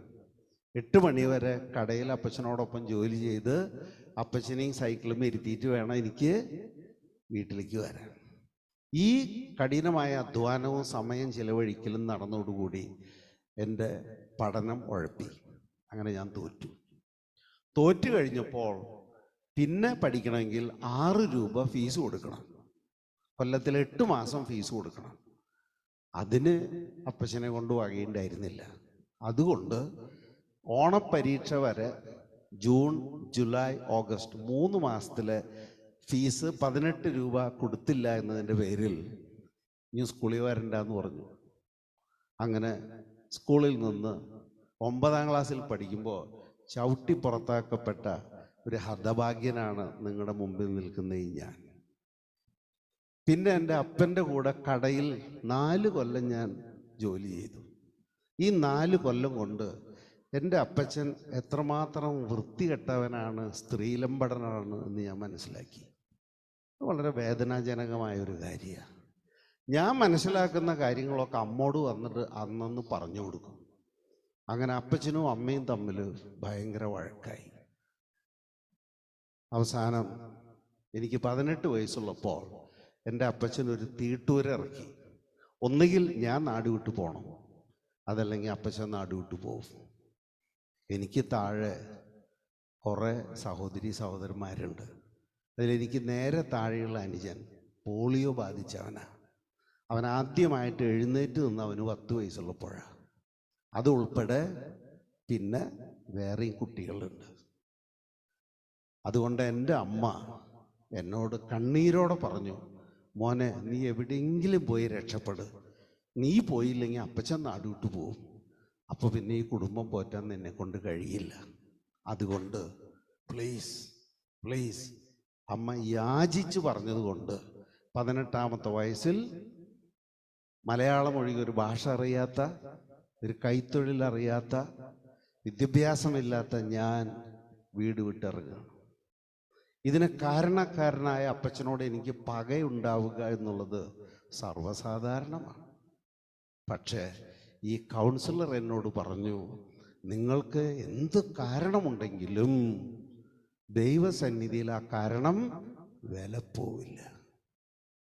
അങ്ങനെ ഞാൻ നാട് വിട്ട് പോയത് ബോംബെക്കാണ്. അവിടെ കുറേ കാലം തെണ്ടി നടന്നു. കയറിക്കിടക്കാൻ ഒരു സ്ഥലം പോലും കിട്ടിയില്ല. അങ്ങനെ ഇരിക്കുമ്പോൾ ചില ആളുകൾ പറഞ്ഞു, ഇവിടുന്ന് പാസ്പോർട്ടും വിസയൊന്നും ഇല്ലാതെ കള്ളവഞ്ചി കയറി ഗൾഫിൽ പോവാന്ന് പറഞ്ഞു. അങ്ങനെ പലരും പോകുന്ന കൂട്ടത്തിൽ ഞാനും കള്ളവഞ്ചി കയറി ഗൾഫിൽ പോയി. പാസ്പോർട്ടും ഇല്ല, വിസയും ഇല്ല. ഞാനൊരു ഇന്ത്യക്കാരനാണെന്ന് തെളിയിക്കാനുള്ള ഒരു രേഖയും എൻ്റെ കയ്യിലില്ല. അങ്ങനെ ഞാൻ ഗൾഫിൽ ചെന്നു.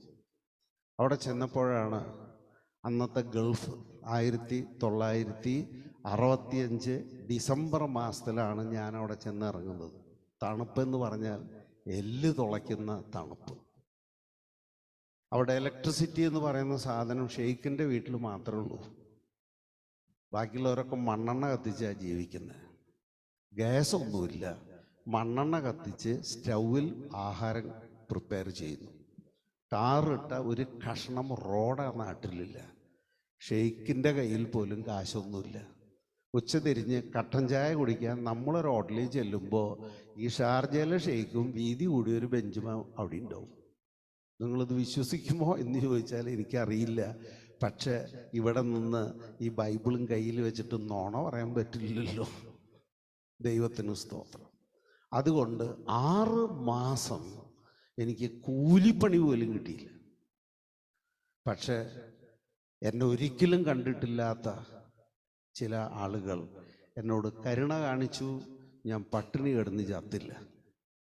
അങ്ങനെ ഞാൻ കൂലിപ്പണിക്ക് പോകാൻ തീരുമാനിച്ചു. എനിക്ക് നല്ല ഓർമ്മയുണ്ട്. ആ ദിവസം ഒരു വ്യാഴാഴ്ചയായിരുന്നു. അന്ന് 7 മണിക്ക് പണി തുടങ്ങിയാൽ 12 മണിക്ക് അവസാനിക്കും, 5 മണിക്കൂർ. വെള്ളിയാഴ്ച അവധിയാണ്. കൂലിപ്പണിയാണെന്ന് ഓർക്കണം.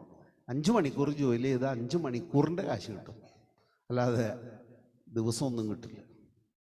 ഞാൻ 6 മാസം താമസിച്ച വീട്ടിൽ നിന്ന് ഇറങ്ങി 5 മണിക്കൂർ വെയിലും കൊണ്ട്, അത് മെയ് അവസാനത്തിലാണത്. അപ്പോഴേക്കും അവിടെ നല്ല ചൂടായിട്ടുണ്ട്. ഞാൻ ജോലി കഴിഞ്ഞ് വീട്ടിൽ വന്ന് വാതിലുമ്മ തട്ടിയപ്പോൾ വാതിൽ തുറന്നു വരുന്ന ആളെന്നോട് ചോദിച്ചു, ആരാ? ഞാൻ പങ്കുണ്ണിയേട്ടനോട് ചോദിച്ചു, പങ്കുണ്ണിയേട്ടനെ എന്നെ മനസ്സിലായില്ലേ എന്ന് ചോദിച്ചു. അയാൾ തലയെ കഴിച്ചിട്ട് പറഞ്ഞു, ജോസാണോ? ഞാൻ പറഞ്ഞു അതെ. കാരണം 5 മണിക്കൂർ നേരത്തെ വെയിൽ കൊണ്ടപ്പോഴേക്കും ഞാൻ കരിഞ്ഞിരുന്നു. അപ്പം അവരെന്നോട് പറഞ്ഞു, ഇത്രയും കാലം ഞങ്ങൾ നിനക്ക് ചാപ്പാട് തന്നില്ലേ, ഇനിയും തരാം, പക്ഷെ ഈ പണിക്ക് പോകണ്ട. എന്നെങ്കിലും എൻ്റെ മാതാപിതാക്കളോട് ഞങ്ങൾ കണക്ക് പറയേണ്ടി വരില്ലേ എന്ന് ചോദിച്ചു. ആ വ്യാഴാഴ്ച ഉച്ചതിരിഞ്ഞും വെള്ളിയാഴ്ചയും ഞാൻ വിശ്രമിച്ചു. ശനിയാഴ്ച കാലത്ത് ഞാൻ വീണ്ടും പണിക്ക് പോയി. കാരണം എത്രയെന്ന് വെച്ചാൽ കടം വാങ്ങിച്ച് തിന്ന്. ദൈവത്തിന് സ്തോത്രം. അങ്ങനെ കഠിനാധ്വാനം ചെയ്താണ് ഞാൻ എൻ്റെ കുടുംബം പോറ്റിയത്. എനിക്ക് അത്ഭുതം തോന്നുകയാണ്, ഈ 75 കഴിഞ്ഞിട്ടും ഞാൻ എന്തുകൊണ്ട് ചത്തിട്ടില്ല ഇതുവരെയെന്ന്. കാരണം എൻ്റെ ഓരോ അവയവങ്ങളും 2 പുരുഷായുസ് ചെയ്യേണ്ടുന്ന കഷ്ടങ്ങൾ ചെയ്തതാ. അങ്ങനെ 5 വർഷം ഞാൻ ഗൾഫിൽ ജോലി ചെയ്തു വന്നതിന് ശേഷം 23 വയസ്സുള്ളപ്പോൾ ഞാൻ നാട്ടിൽ വന്നപ്പോൾ എല്ലാവരും കൂടെ എന്നെ ഉപദേശിച്ചു, നിൻ്റെ അമ്മ മരിച്ചു പോയല്ലോ, വീട്ടിൽ സ്ത്രീകളാരും ഇല്ലല്ലോ, അതുകൊണ്ട് നീ ഒരു കല്യാണം കഴിക്കുക. അങ്ങനെ 23 വയസ്സ് മാത്രമുള്ള ഞാൻ 19 വയസ്സുള്ള ആലീസിനെ കല്യാണം കഴിച്ചു. ഇതൊരു പ്രേമവിവാഹമൊന്നുമല്ല, വീട്ടുകാർ ആലോചിച്ച് ഉറപ്പിച്ചു തന്ന കല്യാണമാണ്. ആ കല്യാണം കഴിച്ച് 1.5 മാസം ആലീസിനോടുകൂടെ ജീവിച്ച് ഞാൻ എൻ്റെ ജോലി സ്ഥലത്തേക്ക് പോയി. അവിടെ കുറച്ച് ദിവസം കഴിഞ്ഞപ്പോൾ ഞാൻ വളരെ വിചിത്രമായൊരു സ്വപ്നം കണ്ടു. ഇങ്ങനെ കേൾക്കാറില്ലേ, പുലർച്ചെ കാണുന്ന സ്വപ്നം സത്യമായിരിക്കുമെന്ന്.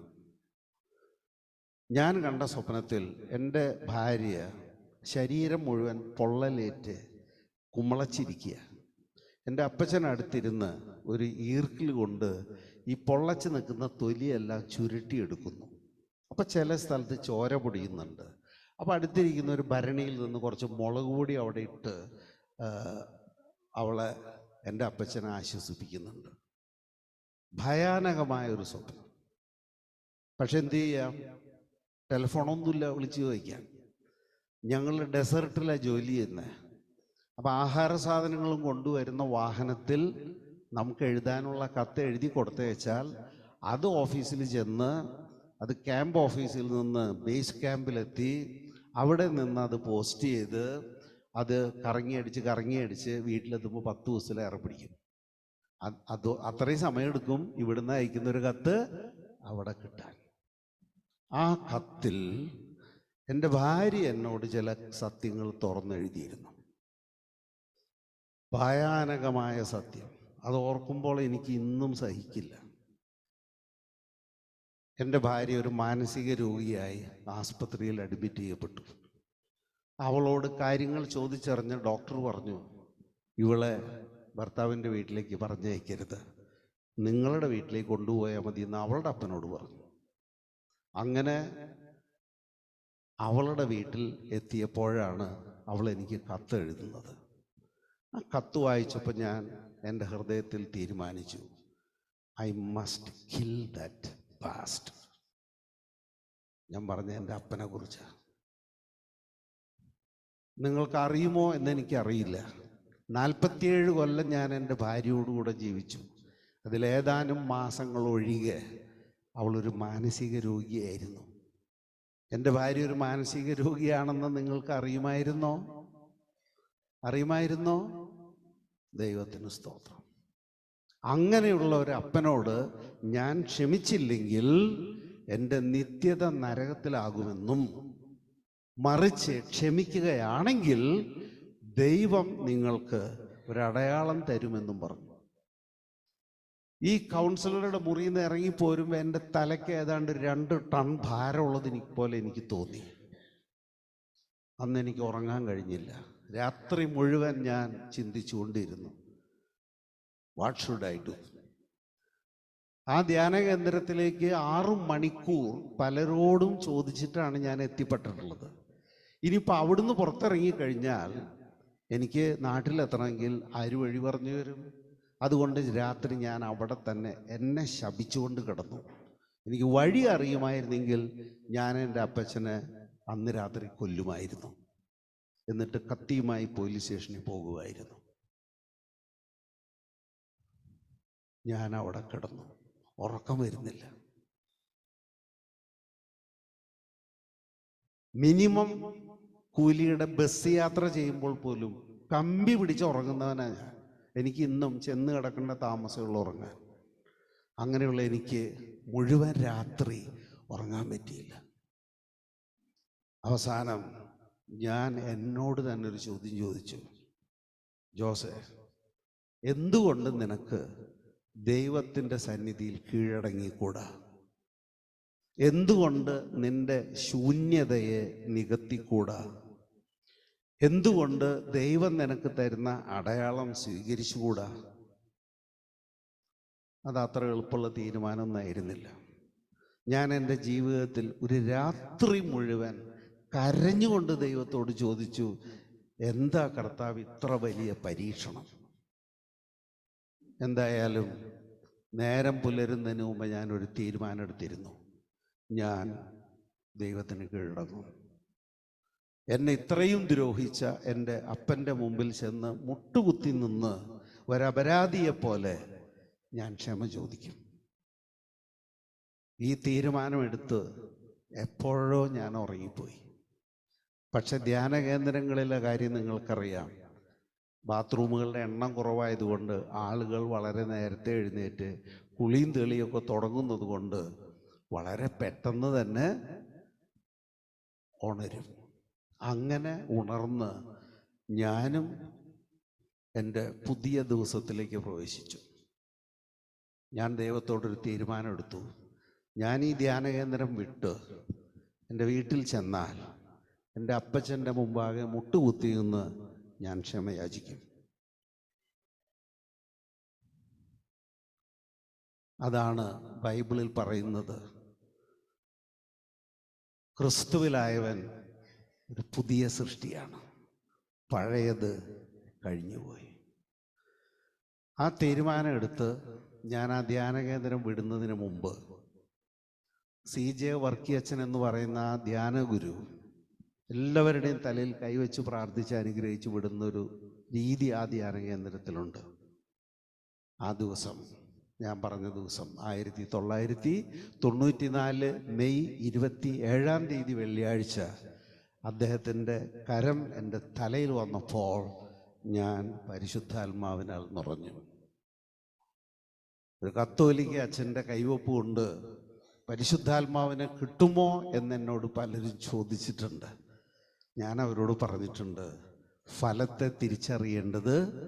വൃക്ഷത്തെ തിരിച്ചറിയേണ്ടത് അതിൻ്റെ ഫലത്തിൽ നിന്ന്.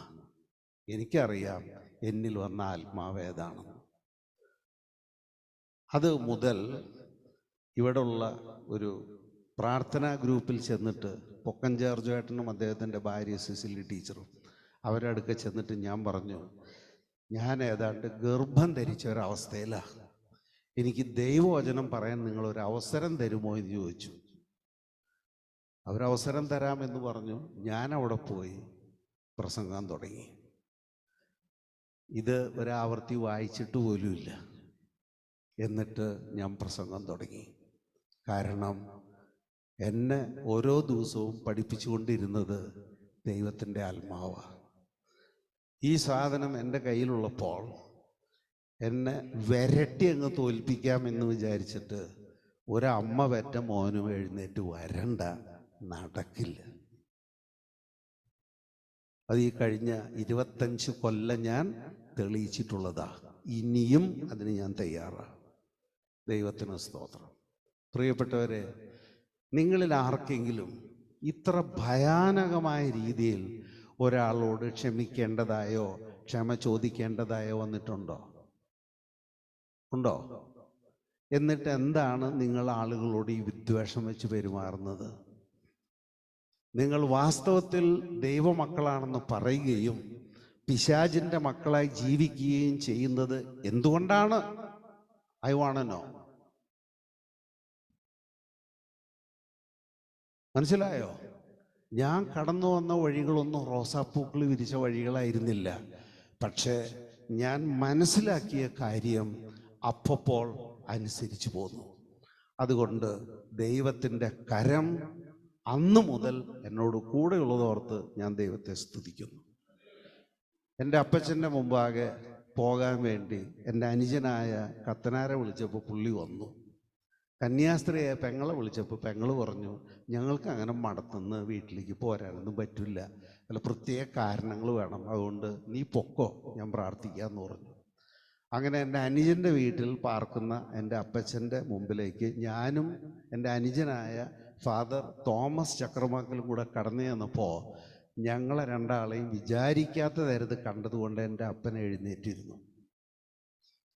എന്താ രണ്ടുപേരും കൂടെ എന്ന് ചോദിച്ചു. ഞാൻ അദ്ദേഹത്തിൻ്റെ മുമ്പിൽ മുട്ടുകുത്തി. എന്നിട്ട് പറഞ്ഞു, അപ്പച്ച, ഞാനും അപ്പച്ചനും തമ്മിലുള്ള ബന്ധത്തെക്കുറിച്ച് നമ്മളൊന്നും പറയേണ്ട കാര്യമില്ലല്ലോ, എല്ലാം എൻ്റെ തെറ്റാ, it is all my fault. അപ്പച്ചൻ ഒരു തെറ്റും ചെയ്തിട്ടില്ല. എന്നിട്ട് ഞാൻ അപ്പച്ചനെ ഇല്ലായ്മ ചെയ്യാൻ ശ്രമിച്ചു. അതെൻ്റെ തെറ്റാണ്, എൻ്റെ തെറ്റാണ്, എൻ്റെ മാത്രം തെറ്റാണ്. അപ്പച്ചൻ അവിടുന്ന് പൊട്ടിക്കരയാൻ തുടങ്ങി. അപ്പച്ചൻ പറഞ്ഞു, നിന്നോട് ഞാൻ എന്തെല്ലാം ദ്രോഹം ചെയ്തിട്ടുണ്ടെന്നറിയാമോ? നിന്റെ എട്ടും പൊട്ടും തിരിയാത്ത മക്കളെ ഞാൻ ഉപദ്രവിച്ചിട്ടുണ്ട്, നിന്റെ ഭാര്യയെ ഞാൻ ഉപദ്രവിച്ചിട്ടുണ്ട്, എന്നോട് ദൈവം പൊറുക്കില്ല എന്നും പറഞ്ഞ് പുള്ളി ഉറക്കെ കരയാൻ തുടങ്ങി. അപ്പം ഞാൻ അപ്പച്ചനോട് പറഞ്ഞു, അപ്പച്ച, കർത്താവായ യേശു ക്രിസ്തുവിൻ്റെ രക്തം ചിലരുടെ പാപങ്ങളല്ല മോചിപ്പിക്കുന്നത്. ബൈബിൾ പറയുന്നത് ഇങ്ങനെയാണ്, അവിടുത്തെ പുത്രനായ യേശു ക്രിസ്തുവിൻ്റെ രക്തം സകല പാപവും പോക്കി ശുദ്ധീകരിക്കുന്നു എന്നാണ്. അതുകൊണ്ട് അപ്പച്ചൻ തെറ്റുകൾ ദൈവത്തോട് ഏറ്റുപറയുക, ദൈവം ക്ഷമിക്കും, എന്നെ അനുഗ്രഹിക്കണം എന്ന് പറഞ്ഞ് ഞാൻ അവിടെ മുട്ടുകുത്തി നിൽക്കുക. അപ്പം അപ്പച്ചൻ പറഞ്ഞു, എൻ്റെ ഈ കൈ കൊണ്ട് എനിക്ക് നിന്നെ അനുഗ്രഹിക്കാൻ പറ്റില്ല, എന്നെങ്കിലും ഒരു സമയം വരും, അന്ന് ഞാൻ നിന്നെ അനുഗ്രഹിക്കുമെന്ന് പറഞ്ഞു. പിന്നീട് ആ ദിവസം വന്നു. അപ്പച്ചൻ രോഗിയായി എൻ്റെ വീട്ടിൽ വന്ന് പാർക്കേണ്ട സമയം വന്നു. അദ്ദേഹത്തിൻ്റെ കാല് മുറിച്ച് കളയേണ്ട വിധം ഗാംഗ്രീൻ അദ്ദേഹത്തിനുണ്ടായി. അത് മറീന ഹോസ്പിറ്റലിൽ പോൾ ശങ്കൂരിക്കൽ എന്ന് പറയുന്ന ഡോക്ടറുടെ വിദഗ്ധമായ ചികിത്സ കൊണ്ട് കാല് മുറിക്കേണ്ടി വന്നില്ല. പിന്നെ അദ്ദേഹം മരിക്കുന്നത് വരെ എൻ്റെ വീട്ടിലായിരുന്നു താമസിച്ചത്. അങ്ങനെ പുള്ളി ലാൽ ആസ്പത്രിയിൽ കിടക്കുമ്പോൾ ഞാൻ അപ്പച്ചനെയും നോക്കി അവിടെ ഉണ്ടായിരുന്നു. ഏതാണ്ട് ഉച്ചയോടടുത്ത സമയത്ത് ഞാൻ വീട്ടിലേക്ക് എന്തിനു വേണ്ടി വന്നപ്പോൾ, അന്ന് ലാൻഡ് ലൈനേ ഉള്ളൂ, എൻ്റെ കൂടെ നിന്നിരുന്ന എൻ്റെ സഹോദരി സീന എന്നെ വിളിച്ചിട്ട് പറഞ്ഞു, പെട്ടെന്ന് വാ, അപ്പച്ചനെന്തോ പന്തികേടുണ്ടെന്ന് പറഞ്ഞു. അന്ന് നെൽസനും സീനയാണ് അവിടെ ഉണ്ടായിരുന്നത്. നെൽസൺ ഓർക്കുന്നുണ്ട് ആ ദിവസം? ഞാൻ അവിടെ ചെന്നപ്പോൾ അപ്പച്ചൻ എന്നോട് പറഞ്ഞു, നീ നിലത്തിരിക്കുക. ഞാനിരുന്നു. അപ്പച്ചൻ്റെ കൈയെടുത്ത് എൻ്റെ തലയിൽ വയ്ക്കാൻ പറഞ്ഞു. പുള്ളിക്ക് തനിയെ കൈ ഉയർത്താൻ പറ്റുന്നില്ല. ആ കൈയെടുത്ത് എൻ്റെ തലയിൽ വെച്ചു. എന്നിട്ട് പറഞ്ഞു, ഞാൻ 9 മക്കൾക്ക് ജന്മം നൽകി. 3 ചാപിള്ളയായിരുന്നു, 6 ജീവിച്ചിരിപ്പുണ്ട്. ഇതിലേറ്റവും അനുഗ്രഹീതൻ നീയാണ്. ഞാൻ നിന്നെ അനുഗ്രഹിക്കുന്നു. ഈ അനുഗ്രഹം നിന്നോടുകൂടെ ഉണ്ടാകുമെന്ന് പറഞ്ഞ് അപ്പച്ചൻ്റെ കൈ എൻ്റെ തലയിൽ ഇരിക്കുമ്പോൾ ഈ മീശ ജോസേട്ടൻ്റെ ഭാര്യ, അത് ആ സ്ത്രീയാണ് അന്നത്തെ വാർഡിൻ്റെ നേഴ്സ്, അവർ വന്നിട്ട് അപ്പച്ചൻ്റെ കണ്ണുകൾ തിരുമ്മി അടച്ചു. ഞാൻ ആ സിസ്റ്ററോട് പറഞ്ഞു, എന്തേ കാണിക്കുന്നത്? എൻ്റെ അപ്പച്ചൻ്റെ കയ്യിൽ ചോരോട്ടമുണ്ടല്ലോ. പറഞ്ഞു, ഈസ് ഗോൺ. കുറച്ച് നേരം കൂടെ ആ ചോരോട്ടം ഉണ്ടാവും. അങ്ങനെ മരിക്കാൻ നേരത്ത് എന്നെ അനുഗ്രഹിച്ചിട്ടാണ് എൻ്റെ അപ്പം മരിച്ചത്. ഇത് സീനയിൽ വലിയ മാനസാന്തരം ഉണ്ടാക്കി. സീന കൂട്ടത്തിൽ ഇരിപ്പുണ്ടോ? നിനക്ക് ഓർമ്മയുണ്ടോ ആ ദിവസം? Price the Lord. അങ്ങനെ ഈ ഭൂമിയിൽ നിന്ന് മാറ്റപ്പെടുന്നതിന് മുമ്പ് അപ്പച്ചൻ എന്നോടും ഞാൻ അപ്പച്ചനോടും ഞങ്ങൾ ദൈവത്തോടും ദൈവം ഞങ്ങളോടും നിരന്നു. Praise the lord. നാം നമ്മുടെ ജീവിതത്തിൽ അനുസരണത്തിന് പലപ്പോഴും വലിയ വില കൊടുക്കേണ്ടി വരും. ഞാൻ എന്തിനാണ് എൻ്റെ മക്കളുടെയും എൻ്റെ മരുമക്കളുടെയും എൻ്റെ ബന്ധുമിത്രാദികളുടെയും മുമ്പിൽ എന്നെ തന്നെ താഴ്ത്തുന്നത്? എനിക്കെന്താ തലയ്ക്ക് വട്ടായോ? എനിക്കറിയാം നിങ്ങളിൽ പലരും ഇപ്പോൾ മരിച്ചാൽ തീ നരകത്തിലേക്ക് നിങ്ങൾ പോവുള്ളൂ. ഇതെനിക്കറിയാം. അങ്ങനെ സംഭവിക്കരുത്. അതുകൊണ്ട് ഞാൻ താഴ്ന്നാലും ഞാൻ ശൂന്യമായി പോയാലും നിങ്ങൾ അനുഗ്രഹിക്കപ്പെടണം. ഇതുകൊണ്ടാണ് ഞാനിത് പ്രസ്താവിക്കുന്നത്. ദൈവത്തിന് സ്തോത്രം. അപ്പം ഞാൻ ക്ഷമിക്കേണ്ടതിൻ്റെ ആവശ്യകതയെക്കുറിച്ച് അവിടെ നിർത്തുകയാണ്. കാരണം നമ്മുടെ മുമ്പാകെ ഇനി 25 മിനിറ്റേ ഉള്ളൂ. അടുത്ത കാര്യം, നമ്മൾ ദയ കാണിക്കണം അല്ലെങ്കിൽ കരുണ കാണിക്കണം എന്നുള്ളതാണ്. ഈ കാര്യത്തിൽ വാസ്തവത്തിൽ എനിക്ക് ഒരാൾ ഉപദേശിച്ചു തരേണ്ട കാര്യം ഉണ്ടായിട്ടില്ല. ദൈവം തന്നെ എന്നെ പഠിപ്പിച്ചിട്ടുള്ളതാണ്. 1 തെസ്സലോനിക്ക ലേഖനം, ഈ വാക്യം നിങ്ങൾ ദയവ് ചെയ്ത് POCയിൽ നിന്ന് വായിക്കണം. 1 തെസ്സലോനിക്ക 4 അധ്യായം. കാരണം തെസ്സലോനിക്ക സഭയെ ഇത് പഠിപ്പിച്ചത് പൗലോസല്ല, കർത്താവാണ്. 1 തെസ്സലോനിക്ക 4 അധ്യായം 9 വാക്യം. സഹോദര സ്നേഹത്തെ സംബന്ധിച്ച് നിങ്ങൾക്ക് എഴുതേണ്ടതില്ല. കാരണം പരസ്പരം സ്നേഹിക്കണമെന്ന് ദൈവം തന്നെ നിങ്ങളെ പഠിപ്പിച്ചിട്ടുള്ളതാണ്. Praise the lord. കരുണയെക്കുറിച്ച് എന്നെ ആരും പഠിപ്പിക്കണ്ട. കാരണം ഞാനൊരു ജന്മന കമ്മ്യൂണിസ്റ്റായൊരു മനുഷ്യനാണ്. പ്രഭാത് ബുക്ക് ഹൗസിൽ നിന്ന് വന്നിരുന്ന റഷ്യൻ സാഹിത്യം വായിച്ചാണ് ഞാൻ വളർന്നിട്ടുള്ളത്. എൻ്റെ വീട്ടിലുള്ള അത്രയോ ഞാൻ വായിച്ചിട്ടുള്ള അത്രയോ വായിച്ച ഒരു കുഞ്ഞും എൻ്റെ മുമ്പിലില്ല. അതുകൊണ്ട് കഷ്ടത അനുഭവിക്കുന്ന മനുഷ്യൻ മറ്റുള്ളവരുടെ കരുണ അർഹിക്കുന്നു എന്നെനിക്കറിയാം. വിക്ടർ യൂഗോൻ്റെ ലെസ് ഡെസ്റ്റിറ്റ്യൂട്ട്സ് മുതൽ ദ വെർജിൻ സോയിൽ അപ്ടേൺഡ് എന്നുള്ള മിഖായേൽ ഷോളോക്കോവിൻ്റെ പുസ്തകം മുതൽ ടോൾസ്റ്റോയ് മുതൽ ഇതൊക്കെ എൻ്റെ തലച്ചോറിലുണ്ട്. ബാല്യം മുതൽ. ഞാൻ 8ാം ക്ലാസ്സേ പഠിച്ചിട്ടുള്ളൂ എന്ന് വിചാരിച്ച് നിങ്ങൾ എന്നെ അങ്ങോട്ട് ഡിസ്കൗണ്ട് ചെയ്യണ്ട. കാരണം നിങ്ങളെക്കാൾ അറിവും ജ്ഞാനവും എനിക്ക് ദൈവം തന്നിട്ടുണ്ട്. അതുകൊണ്ട് ഞാൻ എന്നും പാവങ്ങളുടെ പക്ഷത്തായിരുന്നു. ഈ സഭയ്ക്ക് 1 സെന്റ് ഭൂമിയോ ഒരു ഹോളോ ഒരു പണമോ ഇല്ലാതിരുന്ന കാലത്ത് നമ്മുടെ സഭയിലുണ്ടായിരുന്ന സോമൻ എന്ന് പറയുന്ന ഒരു മനുഷ്യന് നമ്മൾ 3 സെന്റ് സ്ഥലം വാങ്ങിച്ച് ഒരു ചെറിയ വാർക്ക വീട് പണിത് കൊടുത്തിട്ടുണ്ട്. അതറിയുന്ന ആരെങ്കിലും ഇവിടെ ഉണ്ടെങ്കിൽ ഒന്ന് കൈപോക്ക്. 3-4 പേരുണ്ട്. ദൈവത്തിന് സ്തുതി. അതുമുതൽ പിന്നീട് അങ്ങോട്ട് നമ്മൾ 6 വീടുകൾ വേറെ വെച്ചു. പിന്നെ നമുക്ക് വീടൊന്നും വയ്ക്കാൻ പറ്റിയിട്ടില്ല. പക്ഷെ വീട് വയ്ക്കുന്നവർക്ക് നമ്മൾ പണം കൊടുത്ത് സഹായിക്കും. അങ്ങനെ കൊടുത്തവർ അനേകർ എൻ്റെ മുമ്പിലുണ്ട്, നിങ്ങൾക്ക് നിഷേധിക്കാൻ പറ്റില്ല. ഈ സഭയിലുള്ള പെൺകുട്ടികളിൽ സാമ്പത്തികമില്ല എന്നുള്ളത് കൊണ്ട് ഒരു പെൺകുട്ടിയും ഇവിടെ മൂക്കിൽ പല്ല് മുളച്ച് നിന്നിട്ടില്ല. അവരുടെ കല്യാണമൊക്കെ സഭ തന്നെ നേരിട്ട് മുന്നിട്ടിറങ്ങി നടത്തി കൊടുത്തിട്ടുണ്ട് എന്നതിന് നിങ്ങൾ സാക്ഷ്യം പറഞ്ഞില്ലെങ്കിലും കർത്താവായ യേശു ക്രിസ്തു എൻ്റെ സാക്ഷിയാണ്. ഇവിടെ വെള്ളപ്പൊക്കം നടന്ന കാലത്ത് ഈ ഹാള് താമസിക്കാൻ ആർക്ക് വേണമെങ്കിലും വന്നാമായിരുന്നു. ഇവിടുന്ന് വെള്ളം ഇറങ്ങിക്കഴിഞ്ഞപ്പോൾ ഈ പോകുന്ന ആളുകൾക്ക് സർക്കാർ ഒരു സഹായവും കൊടുക്കാൻ തീരുമാനിച്ചിട്ട് പോലും ഇല്ലാത്ത കാലത്ത് എല്ലാവരും ഇവിടുന്ന് ഇറങ്ങിപ്പോയത് 10,000 ഉറുപ്പിയും കൊണ്ടാണ്.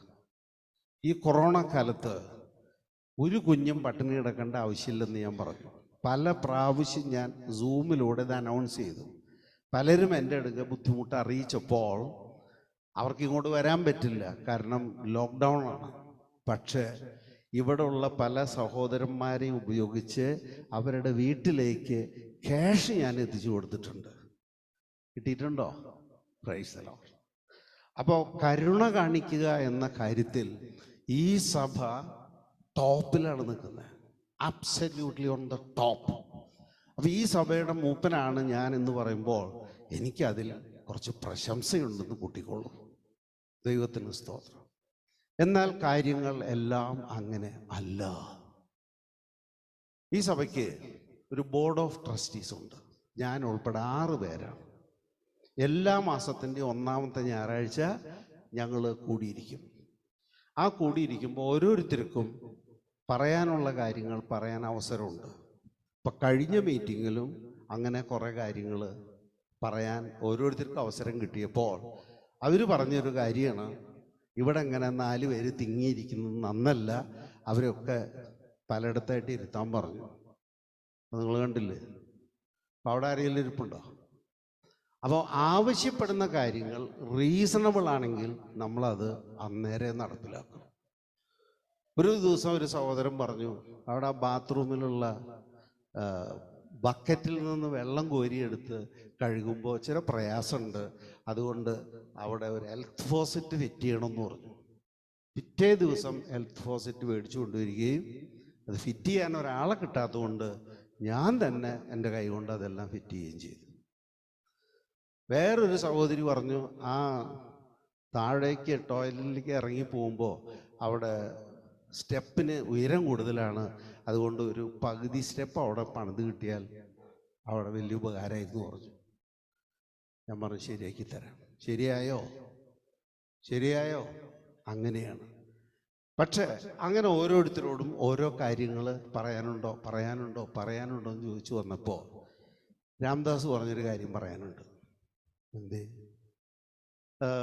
ഇവിടെ വ്യാഴാഴ്ച ജേസൻ വന്നപ്പോൾ പ്രാർത്ഥിച്ചുവോ എന്ന് ചോദിച്ചു. പറഞ്ഞു പ്രാർത്ഥിച്ചു. എന്താ ചോദിച്ചതിൻ്റെ അർത്ഥം എന്ന് അറിയാമോ? ജേസനെ പോലെ ഒരാൾക്ക് ഈ സഭയിൽ പ്രാർത്ഥിക്കാൻ പാടുണ്ടോ എന്നുള്ളതാണ് ചോദ്യം. ഇപ്പം ഞാൻ ചോദിച്ചു, ജേസൻ പ്രാർത്ഥിച്ചതിന് ആർക്കത്ര മേലുകഴപ്പ്? അതറിയണമല്ലോ. ഇപ്പൊ രാംദാസ് പറഞ്ഞു അത് ഞാൻ പറയില്ല. അപ്പൊ ജോഷി പറഞ്ഞു പറയണം, കാരണം നമ്മളിവിടെ ചില തീരുമാനങ്ങൾ എടുത്തിട്ടുണ്ട്. അത് പീച്ചിയിൽ എന്ന് പറയുന്ന ജോജു ഇവിടെ ഉള്ളതുകൊണ്ട് പുള്ളി അത് സാക്ഷ്യം പറയും. അദ്ദേഹം പറഞ്ഞിട്ടുണ്ട്, ഈ കുത്തിത്തിരിപ്പ് ഉണ്ടാക്കുന്നവരെ കൂട്ടിവെച്ച് ചോദിക്കണം. പറഞ്ഞിട്ടില്ലേ ജോജു? കുത്തിത്തിരിപ്പ് ഉണ്ടാക്കുന്നവരെ കൂട്ടിവെച്ച് ചോദിക്കണം. രാംദാസ് പറഞ്ഞു ഞാൻ പറയില്ല. ഇപ്പൊ രാംദാസിന്റെ കൂറ ആരോടാ? ദൈവത്തോടാണോ? ദൈവസഭയോടാണോ? സഭയിലെ മൂപ്പനായ എന്നോടാണോ? അതോ തൻ്റെ ഗ്രൂപ്പിനെ സംരക്ഷിക്കുന്നതാണോ തൻ്റെ പരിപാടി? ഞാനിപ്പോൾ ആരെയും തൂക്കിക്കൊല്ലാനൊന്നും പോകുന്നില്ല. ആ മനുഷ്യൻ, അതായത് ഈ കാര്യം ആരോ വന്ന് രാംദാസിനോട് പറഞ്ഞുകൊണ്ടാണല്ലോ രാംദാസ് കേട്ടത്. കാരണം രാംദാസ് കൂടെ വ്യാഴാഴ്ച വരുന്ന ആളല്ല. അപ്പൊ ആരോ വന്ന് കുത്തിത്തിരിപ്പുണ്ടാക്കിയിട്ടുണ്ട്. ആ കുത്തിത്തിരിപ്പുണ്ടാക്കിയ ആളെ അറിഞ്ഞു കഴിഞ്ഞാൽ അയാൾ എത്ര വലിയ തിന്മയാണ് ചെയ്തത് എന്ന് അയാൾക്കൊന്ന് ബോധ്യപ്പെടുത്തി കൊടുക്കാം. അത്രയേ ഉള്ളൂ. നമുക്കിവിടെ മെജസ്റ്റീരിയൽ അധികാരമൊന്നുമില്ല, ആരെയും തൂക്കിക്കൊല്ലാനൊന്നും പറ്റില്ല. അതുകൊണ്ട് ആ മനുഷ്യൻ ആ കുത്തിത്തിരപ്പുണ്ടാക്കിയ ആ മനുഷ്യൻ കേൾക്കേണ്ടതിന് ഞാൻ അന്നേ മീറ്റിങ്ങിൽ വെച്ച് ഒരു കാര്യം പറഞ്ഞു. അതെങ്ങനെയാണ്? കർത്താവ് പറഞ്ഞൊരു കാര്യമാണ്. ഒരു പരീശനും ഒരു ചുങ്കക്കാരനും ദേവാലയത്തിൽ പ്രാർത്ഥിക്കാൻ പോയി. പരീശൻ പറഞ്ഞു നോക്കാൻ നമുക്കറിയാം. പക്ഷെ ഈ പാപിയായ ചുങ്കക്കാരൻ സ്വർഗത്തിലേക്ക് കണ്ണുകൾ ഉയർത്താൻ കഴിയില്ല എന്നുള്ളത് കൊണ്ട് ഇങ്ങനെ പറഞ്ഞു, ദൈവമേ, പാപിയായ എന്നോട് കരുണയായിരിക്കണമേ. കർത്താവ് പറയുന്നു, ഈ ചുങ്കക്കാരൻ കൂടുതൽ നീതീകരിക്കപ്പെട്ടവനായി സ്വന്തം വീട്ടിലേക്ക് പോയി. അപ്പൊ ഒരു പാപിക്ക് ദൈവത്തോട് പ്രാർത്ഥിക്കാൻ പാടുണ്ടോ? പാടുണ്ടെങ്കിൽ പാടുണ്ടെന്ന് പറയാം, അല്ലെങ്കിൽ പാടില്ലെങ്കിൽ പാടില്ല എന്ന് പറയാം. പാടുണ്ടോ? പാടുണ്ട്. അത്രയല്ലേ ജേസൻ ചെയ്തുള്ളൂ. ഇനി വ്യാഴാഴ്ച പ്രാർത്ഥനയെ കുറിച്ചൊന്ന് പറയാം. ഞായറാഴ്ച പ്രാർത്ഥനയ്ക്ക് ആര് പ്രാർത്ഥിക്കാൻ തീരുമാനിക്കുന്നത് ഞാനല്ല. ഇതേ പ്രാരംഭ പ്രാർത്ഥന ഷിജോ, എന്നിട്ട് ബ്രാക്കറ്റിൽ വാട്ടർ ടാങ്ക് എന്ന് എഴുതിയിട്ടുണ്ട്. അത് ഈ ഷിജോ ആണ്. ഈ ഷിജോ പ്രാർത്ഥിക്കുന്നത് ഞാൻ തീരുമാനിച്ചതല്ല, സഹദേവൻ തീരുമാനിച്ചതാണ്. 4 പേര് പ്രാർത്ഥിച്ചു. അത് ആര് പ്രാർത്ഥിക്കണമെന്ന് തീരുമാനിച്ച് ഞാനല്ല. മനസ്സിലായോ? അപ്പൊ ഈ സഭയിൽ എല്ലാ ദിവസവും രാംദാസിന് എന്തെങ്കിലും ശുശ്രൂഷ ഉണ്ടാകണമെന്ന നിർബന്ധത്താൽ ഞാനാണ് സഹദേവനോട് പറഞ്ഞത്, ഞാൻ വചനം ശുശ്രൂഷിക്കുന്ന ദിവസങ്ങളിലൊക്കെ രാംദാസ് പ്രാർത്ഥിച്ച് അവസാനിപ്പിക്കും. രാംദാസ് വചനം ശുശ്രൂഷിക്കുന്ന ദിവസങ്ങളിൽ ഞാൻ പ്രാർത്ഥിച്ച് അവസാനിപ്പിക്കും. അത്രയും മാന്യതയാണ് ഞാൻ രാംദാസിന് ഇന്നുവരെയും കൊടുത്തു വന്നിട്ടുള്ളത്. ഈ സഭയിൽ എത്രയോ വർഷങ്ങളായിട്ട് സ്നാനപ്പെടുത്തുന്നത് ആരാ? എനിക്ക് വല്ല എക്സ്ട്രാ ശുശ്രൂഷ ഈ സഭയിലുണ്ടോ? ഞാൻ ഒരാഴ്ച, കഴിഞ്ഞ രാംദാസ് ഒരാഴ്ച. അപ്പൊ ഞാൻ എന്നെപ്പോലെ തന്നെ കരുതുന്ന ഒരു സഹോദരന് ഈ സഭയ്ക്ക് പാര വയ്ക്കുന്ന ഒരാളുടെ പേര് പറയാൻ മനസ്സില്ല. ഇതാണ് കൂറിന്റെ പ്രശ്നം. ഇതാണ് ഞാൻ പറയാറുള്ള ഗ്രൂപ്പ്. ഈ ഗ്രൂപ്പിൽപ്പെട്ടവരൊക്കെ ജഡികന്മാരാണെന്ന് പൗലോസ് അപ്പോസ്തലൻ പറഞ്ഞിട്ടുണ്ട്. സംശയമുള്ളവർ 1 കൊറിന്ത്യർ ലേഖനം 3-ാമത്തെ അധ്യായം വായിച്ചാൽ മതി. ഇപ്പൊ വായിക്കണ്ട. എനിക്ക് ഗ്രൂപ്പില്ല. ഞാൻ കർത്താവായ യേശു ക്രിസ്തുവിന്റെ പക്ഷക്കാരനാ. ഞാൻ നിഷ്പക്ഷനല്ല, ഞാൻ പക്ഷം പിടിക്കുന്നവനാ. എൻ്റെ പക്ഷം ക്രിസ്തേശുവിൻ്റെ പക്ഷമാണ്. അതിനുവേണ്ടി തല പോയാലും എനിക്ക് വിരോധമില്ല. കാരണം 28-ാമത്തെ വയസ്സിൽ എൻ്റെ മരണ സർട്ടിഫിക്കറ്റ് ഒപ്പിട്ടിട്ടില്ല എന്നേ ഉള്ളൂ. പക്ഷേ ഞാനിന്ന് 75 വയസ്സ് കഴിഞ്ഞിട്ട് ജീവനോടെ ഇരിക്കുന്നുണ്ടെങ്കിൽ അത് ദൈവം എനിക്ക് ദാനമായി തന്ന ജീവിതമാണ്. ഈ ജീവിതം കർത്താവ് ഇന്ന് എടുക്കുകയാണെങ്കിൽ എനിക്കൊരു പരാതിയില്ല. പക്ഷെ ഈ സഭയിൽ ഞാൻ ഈ തരം വഷളത്തരം ഇനി അനുവദിക്കാൻ പോകുന്നില്ല. ഒന്നുകിൽ അനുസരണയോടെ നിൽക്കുക, ഇല്ലെങ്കിൽ ഗെറ്റ് ഔട്ട്. ഒരു മാറ്റം ഈ കാര്യത്തിന് വരില്ല. ദൈവത്തിന് സ്തോത്രം. കർത്താവ് പറഞ്ഞു, എൻ്റെ പിതാവിൻ്റെ ആലയം സകല മനുഷ്യർക്കുമുള്ള പ്രാർത്ഥനാലയം എന്ന് വിളിക്കപ്പെടുമെന്നിരിക്കെ നിങ്ങൾ ഇതിനെ കച്ചവടക്കാരുടെ ഗുഹയാക്കുന്നുവോ എന്ന് ചോദിച്ചു. അതും കർത്താവിൻ്റെ വചന. ഇന്ന് ജെഫ് ശുശ്രൂഷിച്ചപ്പോഴും ആ വാക്യം കടന്നു വന്നിരുന്നു. ഓർക്കുന്നുണ്ടോ? ശുശ്രൂഷിച്ചോ? അപ്പൊ ഞാൻ എൻ്റെ കയ്യിൽ നിന്ന് കൂട്ടുന്നതല്ല. ഇവിടെ 2-3 തീരുമാനങ്ങൾ എടുത്തിട്ടുണ്ട്. ആ തീരുമാനങ്ങൾ ഞാൻ പറയാം. ഇവിടെ ഒരു സഹോദരി തൻ്റെ 2ാമത്തെ കുഞ്ഞിൻ്റെ മാമോദീസയ്ക്ക് ഭക്ഷണം കഴിച്ചു എന്ന് പറഞ്ഞിട്ട് ഇവിടെ ഒരു പരാതി വന്നു. ഈ പരാതി വരുമ്പോൾ ആ കുട്ടിക്ക് 4-5 വയസ്സ് പ്രായമുണ്ട്. എന്ന് വെച്ചാൽ എത്ര പുതിയ കാര്യമാണത്? 4 കൊല്ലത്തിലേറെ പഴക്കമുള്ള കാര്യമാണ്. അന്ന് സഹദേവൻ ഇവിടെ പറഞ്ഞു, ഒരു പ്രശ്നം നടന്നു കഴിഞ്ഞാൽ അത് അടുത്ത മീറ്റിങ്ങിൽ വരണം, അല്ലാതെ കണ്ട് 5 കൊല്ലം കഴിഞ്ഞിട്ടല്ല വരണ്ടേന്ന് പറഞ്ഞു. അങ്ങനെ സഹദേവൻ സജഷൻ തന്നിട്ടുണ്ടോ? മറ്റുള്ളവർ കേട്ടിട്ടുണ്ടോ? ദൈവത്തിന് സ്തോത്രം. ഈ ജേസൻ പ്രാർത്ഥിച്ച ദിവസം കൃത്യമായിട്ട് ഞാൻ പറഞ്ഞു തരാം. അത് വിയൂരിൽ നിന്ന് വരുന്ന മോഹൻ്റെ മകളുടെ എൻഗേജ്മെൻറ്റിൻ്റെ പിറ്റേ ദിവസമായിരുന്നു. എൻഗേജ്മെൻറ്റ് നടന്നത് മെയ് 10 ബുധനാഴ്ച. ജേസൺ വന്ന് പ്രാർത്ഥിച്ചത് പിറ്റേ ദിവസം 11-ാം തീയതി മെയ് വ്യാഴാഴ്ച. ഇപ്പം ഈ വ്യാഴാഴ്ച പ്രാർത്ഥനയ്ക്ക് ജേസോടെ വരുന്ന ആളല്ല, ഷീബിയും വരാറില്ല. പക്ഷെ സ്കൂളും കോളേജും ഒക്കെ അടച്ചത് കൊണ്ട് സ്കൂൾ പൂട്ടിയ ദിവസങ്ങളിൽ ഷീബ വരാറുണ്ട്, അപ്പോൾ ജേസനും വരാറുണ്ട്. ഇപ്പം ഷീബിയും വരാറില്ല, ജേസനും വരാറില്ല. അപ്പോൾ മെയ് 11-ാം തീയതി പ്രാർത്ഥിച്ച പ്രാർത്ഥന തെറ്റാണെന്നിരിക്കട്ടെ. അങ്ങനെയാണെങ്കിൽ ഇത് ഏത് മീറ്റിങ്ങിലാണ് വരണ്ടേ? ജൂണിൽ ആദ്യത്തെ ആഴ്ചയിൽ വരണം. വന്നില്ല. ഇത് ജൂലൈയിലെ ജൂലൈ 2-ാം തീയതിയാണ് വന്നത്, എന്ന് വെച്ചാൽ 2 മാസം കഴിഞ്ഞിട്ട്. അപ്പം ഈ കുത്തിത്തിരിപ്പുണ്ടാക്കിയ ആൾ ഇത് ഓർത്തിരിക്കുകയായിരുന്നു. ഈ കുറുക്കൻ കോഴിയെ കൊന്നു കഴിഞ്ഞാൽ അത് മണ്ണിൽ പൂത്തി വയ്ക്കും, എന്നിട്ട് ചീഞ്ഞു കഴിഞ്ഞാൽ കുറുക്ക് തിന്നുള്ളൂ എന്നതുപോലെ ഇദ്ദേഹത്തിന് കിട്ടിയ ഇൻഫർമേഷൻ ഇദ്ദേഹം കുഴി കുത്തി വെച്ചിരിക്കുകയായിരുന്നു, ചീക്കാൻ വേണ്ടിയിട്ട്, നാറ്റാൻ വേണ്ടിയിട്ട്. ഈ കളി ഇവിടെ നടക്കില്ല മക്കളെ, നടക്കില്ല. ഇതിൻ്റെ പേരിൽ നിങ്ങൾ എത്ര പേര് ഈ സഭയിൽ നിന്ന് വിട്ടുപോയാലും നിങ്ങളെ ഓർത്ത് ഞാൻ കരയുക പോലും ചെയ്യില്ല. Get the hell out of here. ഒന്നുകിൽ നിങ്ങൾ മാനസാന്തരപ്പെട്ട് ഇവിടെ നിൽക്കുക, അല്ലെങ്കിൽ പൊയ്ക്കോ. ഈ തരം കുത്തിത്തിരിപ്പ് ഞാൻ സമ്മതിക്കില്ല. അതാരായാലും ശരി.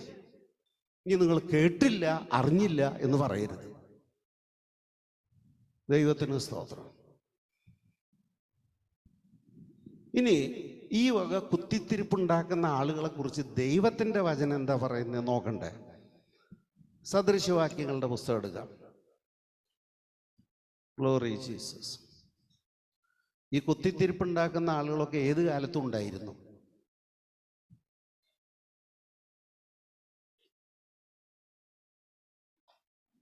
സദൃശവാക്യങ്ങളുടെ പുസ്തകം 6-ാമത്തെ അധ്യായമാണ്. ഞാൻ വായിക്കാം. അതിൻ്റെ 16 മുതൽ 19 വരെയുള്ള വാക്യങ്ങളിൽ പറയുന്നത് കർത്താവിന് വെറുപ്പുള്ള 6 കാര്യങ്ങളുണ്ട്. വെറുപ്പുള്ള 6 കാര്യങ്ങൾ. 7-ാമത്തെ കാര്യം ദൈവത്തിന് വെറുപ്പ് മാത്രമല്ല, അറപ്പാണ്. എന്താണ് ദൈവത്തിന് അറപ്പുള്ള കാര്യം? സഹോദരങ്ങൾക്കിടയിൽ ഭിന്നത വിതയ്ക്കുന്നവർ. ഈ മനുഷ്യൻ ജേസൺ പ്രാർത്ഥിച്ച കാര്യം തെറ്റാണെന്ന് തോന്നണമെങ്കിൽ അത് പറയേണ്ടത് ആരോടാ? ദൈവം ഈ സഭയ്ക്ക് വെച്ചിരിക്കുന്ന മൂപ്പൻ ആരാ? ഇപ്പൊ ഞാൻ നിങ്ങളോടത് പറഞ്ഞു തരണോ? It's me. എന്നോടാ വന്ന് പറയണ്ടേ. അത് പറയാതെ മറ്റൊരാളുടെ ചെവി കടിച്ച് തിന്നാണ്. ഞാൻ പറഞ്ഞു എന്ന് പറയണ്ട കേട്ടാ. ജോസേട്ടനെ വെട്ടാൻ ഞാനൊരു വാള് തരാം.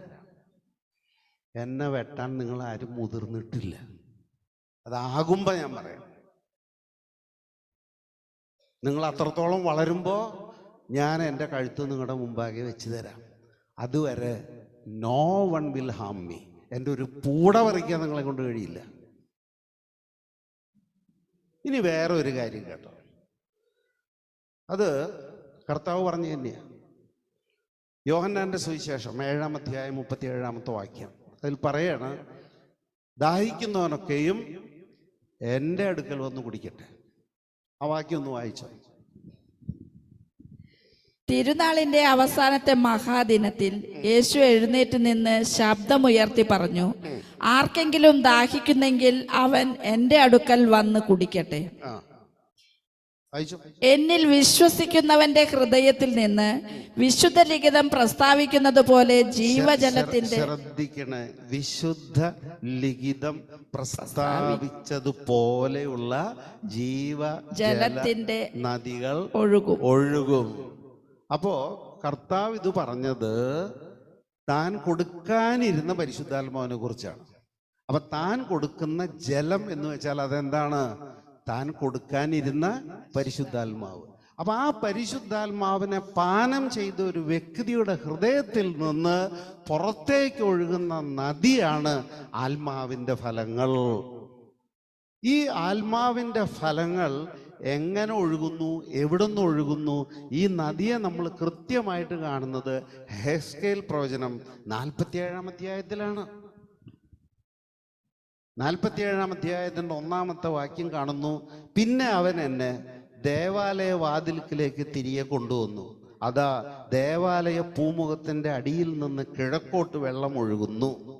ദേവാലയത്തിൻ്റെ ദർശനം കിഴക്കോട്ടാണ്.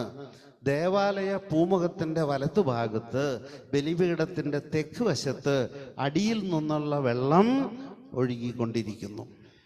ഈ ഒഴുകിക്കൊണ്ടിരിക്കുന്ന വെള്ളം 1000 മുഴ മുന്നോട്ട് പോയപ്പോൾ നരിയാണിയോളം വെള്ളമുണ്ട്. ദൂതൻ യെഹെസ്കേലിനോട് പറഞ്ഞു, മുന്നോട്ട് പോയിക്കോ. അങ്ങനെ 1000 മുഴം കൂടെ അളന്നപ്പോൾ അവിടെ മുട്ടോളം വെള്ളമുണ്ട്. ദൂതൻ പറഞ്ഞു യെഹെസ്കേലിനോട്, മുന്നോട്ട് പോ. അങ്ങനെ അദ്ദേഹം 1000 മുഴം പിന്നെയും പോയപ്പോൾ അരയ്ക്കൊപ്പം വെള്ളമായി. ദൂതൻ പറഞ്ഞു മുന്നോട്ട് പോ. പിന്നെ 1000 മുഴം അളന്നപ്പോൾ തനിക്ക് നിൽക്കാൻ പറ്റണില്ല. അദ്ദേഹം പറഞ്ഞു, നീന്തിയിട്ടല്ലാതെ കടപ്പാൻ വഹിയാത്ത ഒരു അവസ്ഥയിലേക്ക് ഞാൻ എത്തി. അപ്പോഴാണ് ഈ പ്രവാചകൻ ജീവന്റെ വൃക്ഷം കണ്ടുള്ളൂ. അതിനു മുമ്പ് കണ്ടില്ല. 6-ാമത്തെ വാക്യം. അവൻ എന്നോട് ചോദിച്ചു, മനുഷ്യപുത്ര, നീ ഇത് കണ്ടോ? വായിക്ക്. പിന്നെ അവൻ എന്നെ നദീതീരത്തോടെ തിരിച്ചു കൊണ്ടുവന്നു. ഞാൻ തിരിച്ചു പോന്നപ്പോൾ നദിയുടെ ഇരുകരയിലും വളരെയധികം വൃക്ഷങ്ങൾ കണ്ടു. അതാണ് ജീവന്റെ വൃക്ഷത്വം. അതാ അധ്യായം വായിച്ചു വരുമ്പോൾ മനസ്സിലാവും. അപ്പൊ ഈ നരിയാണിയോളം വെള്ളത്തിൽ നടക്കുന്ന സമയത്ത് ഈ മനുഷ്യൻ ജീവന്റെ വൃക്ഷം കണ്ടോ? കണ്ടില്ല. മുട്ടോളം വെള്ളത്തിൽ നടക്കുമ്പോൾ കാഴ്ച കണ്ട് നടക്കാലോ. വല്ല ജീവന്റെ വൃക്ഷം കണ്ടോ? കണ്ടില്ല. അരയോളം വെള്ളത്തിൽ നടക്കുന്ന സമയത്ത് ജീവന്റെ വൃക്ഷം കണ്ടോ? കണ്ടില്ല. പക്ഷേ നീന്തിയിട്ടല്ലാതെ കടപ്പാൻ വഹിയാത്ത ഒരു ലെവലിലെത്തിയപ്പോൾ പ്രവാചകൻ മുങ്ങി മരിക്കാതിരിക്കേണ്ടതിന് ദൂതൻ പറഞ്ഞു, കരയ്ക്ക് കയറിക്കോ. അങ്ങനെ കരയ്ക്ക് കയറിയപ്പോഴാണ് ജീവന്റെ വൃക്ഷം കണ്ടത്. ആ വൃക്ഷത്തെക്കുറിച്ച് ഈ 47-ാം അധ്യായത്തിന്റെ അവസാന ഭാഗത്ത് എഴുതി വച്ചിട്ടുണ്ട്. 12-ാമത്തെ വാക്യം. നദിയുടെ ഇരു കരകളിലും എല്ലാ തരം ഫലവൃക്ഷങ്ങളും വളരും. അവയുടെ ഇലകൾ വാടിക്കൊഴിയുകയോ അവ ഫലം നൽകാതിരിക്കുകയോ ഇല്ല. അവയ്ക്കു വേണ്ട ജലം വിശുദ്ധ സ്ഥലത്ത് നിന്ന് ഒഴുകുന്നത് കൊണ്ട് മാസം തോറും പുത്തൻ ഫലം പുറപ്പെടുവിക്കും. അവയുടെ ഫലം ഭക്ഷണത്തിനും ഇലകൾ രോഗശമനത്തിനും ഉപകരിക്കുന്നു. ഈ ജീവജല നദി ഒഴുക്കേണ്ടവരാണ് നിങ്ങളും ഞാനും. അത് എത്ര ഒഴുക്കണം? നരിയാണിയോളം ഒഴുക്കിയാൽ മതിയോ? മുട്ടോളം ഒഴുക്കിയാൽ മതിയോ? അരയോളം ഒഴുക്കിയാൽ മതിയോ? പോരാ. അത്രത്തോളം ആത്മാവിൻ്റെ ഫലം പുറപ്പെടുവിക്കുമ്പോൾ മാത്രമാണ് നിങ്ങളും ഞാനും നിത്യജീവനിലേക്ക് പ്രവേശിക്കുക. അതിന് മുമ്പല്ല. അങ്ങനെയുള്ളപ്പോഴാണ് നമ്മൾ ഈ കുത്തിത്തിരിപ്പും ഊടായിപ്പും ജനങ്ങളെ തമ്മിലടിപ്പിക്കലും കൊണ്ട് നടക്കുന്നത്. ഗ്രൂപ്പ് വഴക്ക്. അപ്പൊ നിങ്ങൾക്ക് മനസ്സിലായോ? ഇനി ആ 47-ാം അധ്യായത്തിന്റെ 8-9 ഒന്ന് വായിക്കും. അവൻ എന്നോട് പറഞ്ഞു, ഈ വെള്ളം കിഴക്കൻ പ്രദേശങ്ങളിലേക്ക് ഒഴുകി അരാബയിൽ ചേരുമ്പോൾ കെട്ടിക്കിടക്കുന്ന കടലിൽ ചെന്ന് അതിനെ ശുദ്ധജലമാക്കുന്നു. ഈ വെള്ളം കടലിലേക്ക് ചെന്നിട്ട് കടലിലെ വെള്ളത്തെ ശുദ്ധമാക്കുന്നത്രേ. ഇത് അക്ഷരീകമായി സംഭവിക്കുന്ന ഒരു കാര്യമല്ലല്ലോ. നിങ്ങൾക്കറിയുമോ ഇല്ലയോ എന്ന് എനിക്ക് അറിഞ്ഞുകൂടാ. ഞാൻ ഒരുപാട് ദിവസം ദൈവം എന്നെ അയക്കുന്നത് കൊണ്ട് കേരളത്തിൻ്റെ അകത്തും പുറത്തും ഞാൻ ഓടി നടന്ന് അനേകം ഉപ്പ് വെള്ളത്തെ ഞാൻ ശുദ്ധജലമാക്കിക്കൊണ്ടിരിക്കുക. അതുകൊണ്ടാണ് ഇപ്പം നമ്മുടെ സൂമിലുള്ള ആളുകളെ നിങ്ങളൊന്ന് നോക്ക്. അത് മുഴുവൻ നമ്മുടെ സഭയിലുള്ളവരല്ല. ദൂര സഭകളിലുള്ള ആളുകൾ നമ്മുടെ സൂമിൽ പങ്കാളികളായി ഈ വചനം കേട്ടുകൊണ്ടിരിക്കുക. അവരവിടെ ഒന്നും സഭയില്ലേ? മനസ്സിലായോ? കാരണം നമ്മൾ ഇവിടുന്ന് പഠിപ്പിക്കുന്ന വചനം തന്നെയാണ് പുറത്തു പോയിട്ടും പഠിപ്പിക്കുന്നത്. അവർ കേൾക്കുമ്പോൾ അവർ അന്തം വിടുകയാണ്. ദൈവത്തിന് സ്തോത്രം. എന്നാൽ ഒരു വാക്യം കൂടെ വായിക്കണം. എൻ്റെ 11-ാമത്തെ വാക്യം എന്ന് വെച്ചാൽ, എന്നാൽ നദിയുടെ സമീപത്തുള്ള ചേറ്റുനിലങ്ങളും ചതുപ്പ് നിലങ്ങളും ഈ സഭയിൽ തന്നെ ദൈവവചനം ധാരാളം കിട്ടുമ്പോൾ തന്നെ ഈ നദിയുടെ കരയിൽ എന്തുണ്ട്? ചേറ്റുനിലങ്ങളും ചതുപ്പ് നിലങ്ങളും ശുദ്ധമാക്കപ്പെടുകയില്ല. Praise the lord. കാരണം അവരിവിടെ വരുന്നത് കുത്തിത്തിരിപ്പുണ്ടാക്കാനാ. അവർ വരുന്നത് ദൈവവചനം കേൾക്കാനും അല്ല, മാനസാന്തരപ്പെടാനും അല്ല. അവരിവിടെ വരുന്നത് കുത്തിത്തിരിപ്പുണ്ടാക്കാനാ. അതുകൊണ്ട് ദൈവവചനം പറയുന്നു, ആ ചേറ്റുകണ്ടങ്ങൾ, ആ ചതുപ്പ് നിലങ്ങൾ ശുദ്ധമാക്കപ്പെടുകയില്ല. അതെന്തിനു വേണ്ടി നീക്കി വെച്ചതാണ്? ഉപ്പിന് വേണ്ടി അവ മാറ്റി വെച്ചിരിക്കുന്നു. Price the Lord. അപ്പൊ ഈ കുത്തിത്തിരിപ്പുണ്ടാക്കുന്നവരെ, നിങ്ങൾ ദൈവത്തിന്റെ ദൃഷ്ടിയിൽ ആരാണെന്ന് മനസ്സിലായോ? ചേറ്റുകണ്ടങ്ങളാണ്, ചതുപ്പ് നിലങ്ങളാണ്, നാശമാണ് നിങ്ങളുടെ അന്ത്യം. പറയുന്നത് ഞാനല്ല, കർത്താവായ ദൈവം പറയുന്നതാ. കേട്ടോ, ചെവി തുറന്ന് കേട്ടോ. ഞാൻ ഒരു കർത്താവിൻ്റെ ദാസൻ എന്ന നിലയിൽ നിങ്ങൾ ആരും നശിച്ചു പോകുന്നത് ഇഷ്ടമുള്ള ആളല്ല.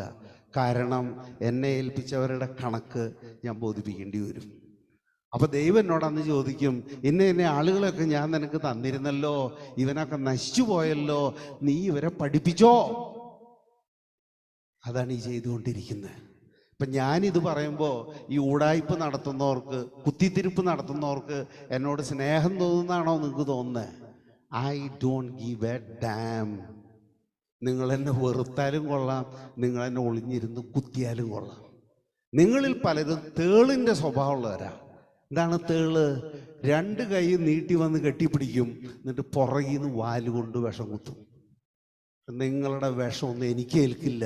കാരണം എന്നെ അയച്ചവൻ എന്നോട് പറഞ്ഞിട്ടുണ്ട്, പാമ്പുകളെയും തേളുകളെയും ശത്രുവിൻ്റെ സകല ബലത്തെയും ചവിട്ടുവാൻ ഞാൻ നിന്നെ ആക്കി വെച്ചിരിക്കുന്നു. അതുകൊണ്ട് മുന്നിൽ നിന്ന് ആക്രമിക്കുന്ന പാമ്പായാലും കൊള്ളാം, കെട്ടിപ്പിടിച്ച് വഞ്ചനാപരമായി കുത്തുന്ന തേളായാലും കൊള്ളാം, വേലത്തരം കയ്യിൽ വെച്ചോണ്ടാ മതി. It's not going to affect me. അപ്പം ഇതല്ല കരുണ കാണിക്കേണ്ട വഴി. കരുണ കാണിക്കേണ്ട വഴി എന്ന് പറഞ്ഞാൽ, ഒരാൾ തിന്മ ചെയ്തു, ജേസൺ അവൻ്റേതായ തെറ്റുകൊണ്ട് ഈ സഭയിൽ നിന്ന് വർഷങ്ങളോളം മാറിയുന്ന ഒരാളാണ്. അങ്ങനെ മാറിയുന്ന ഒരാൾ ഈ സഭയിലേക്ക് വരുമ്പോൾ അവനെ കുറ്റം വിധിച്ച് തള്ളിക്കളയല്ല വേണ്ടത്. ദൈവപിതാവ് കാണിച്ചു തന്നത്, മുടിയൻ പുത്രൻ വീട്ടിലേക്ക് മടങ്ങി വരുമ്പോൾ അവൻ്റെ കാലിന് ചെരുപ്പിടിയിച്ചു, അവൻ്റെ കൈക്ക് മോതിരയിടിച്ചു, അവൻ്റെ മലിന വസ്ത്രം മാറ്റി അവന് പുതിയ വസ്ത്രം കൊടുത്തു, അവന് വേണ്ടി കൊഴുത്ത കാളകളെ കൊന്ന് വിരുന്നൊരുക്കിയ ദൈവത്തിൻ്റെ മക്കളാ നിങ്ങളും ഞാനും. ഇപ്പൊ നിങ്ങൾ ചെയ്ത തെറ്റെത്ര വലുതാണെന്ന് നിങ്ങൾക്ക് ബോധ്യം വന്നോ? Believe it. നിങ്ങളിങ്ങനെ ശാസിക്കാനൊന്നും ഇനി ഒരാൾ കൂടെ വന്നൊന്നും വരില്ല. കാരണം അവർക്ക് എനിക്ക് ഭയമില്ല. ദൈവമായ കർത്താവ് ഈ നല്ല വചനങ്ങളാൽ നിങ്ങളെ അനുഗ്രഹിക്കട്ടെ. നിങ്ങൾക്ക് മാനസാന്തരപ്പെട്ട് ദൈവഭാഗത്തേക്ക് വരാൻ വാതിൽ ഞാൻ തുറന്നിട്ടുണ്ട്. ഇല്ലേ നിങ്ങളുടെ ഇഷ്ടം.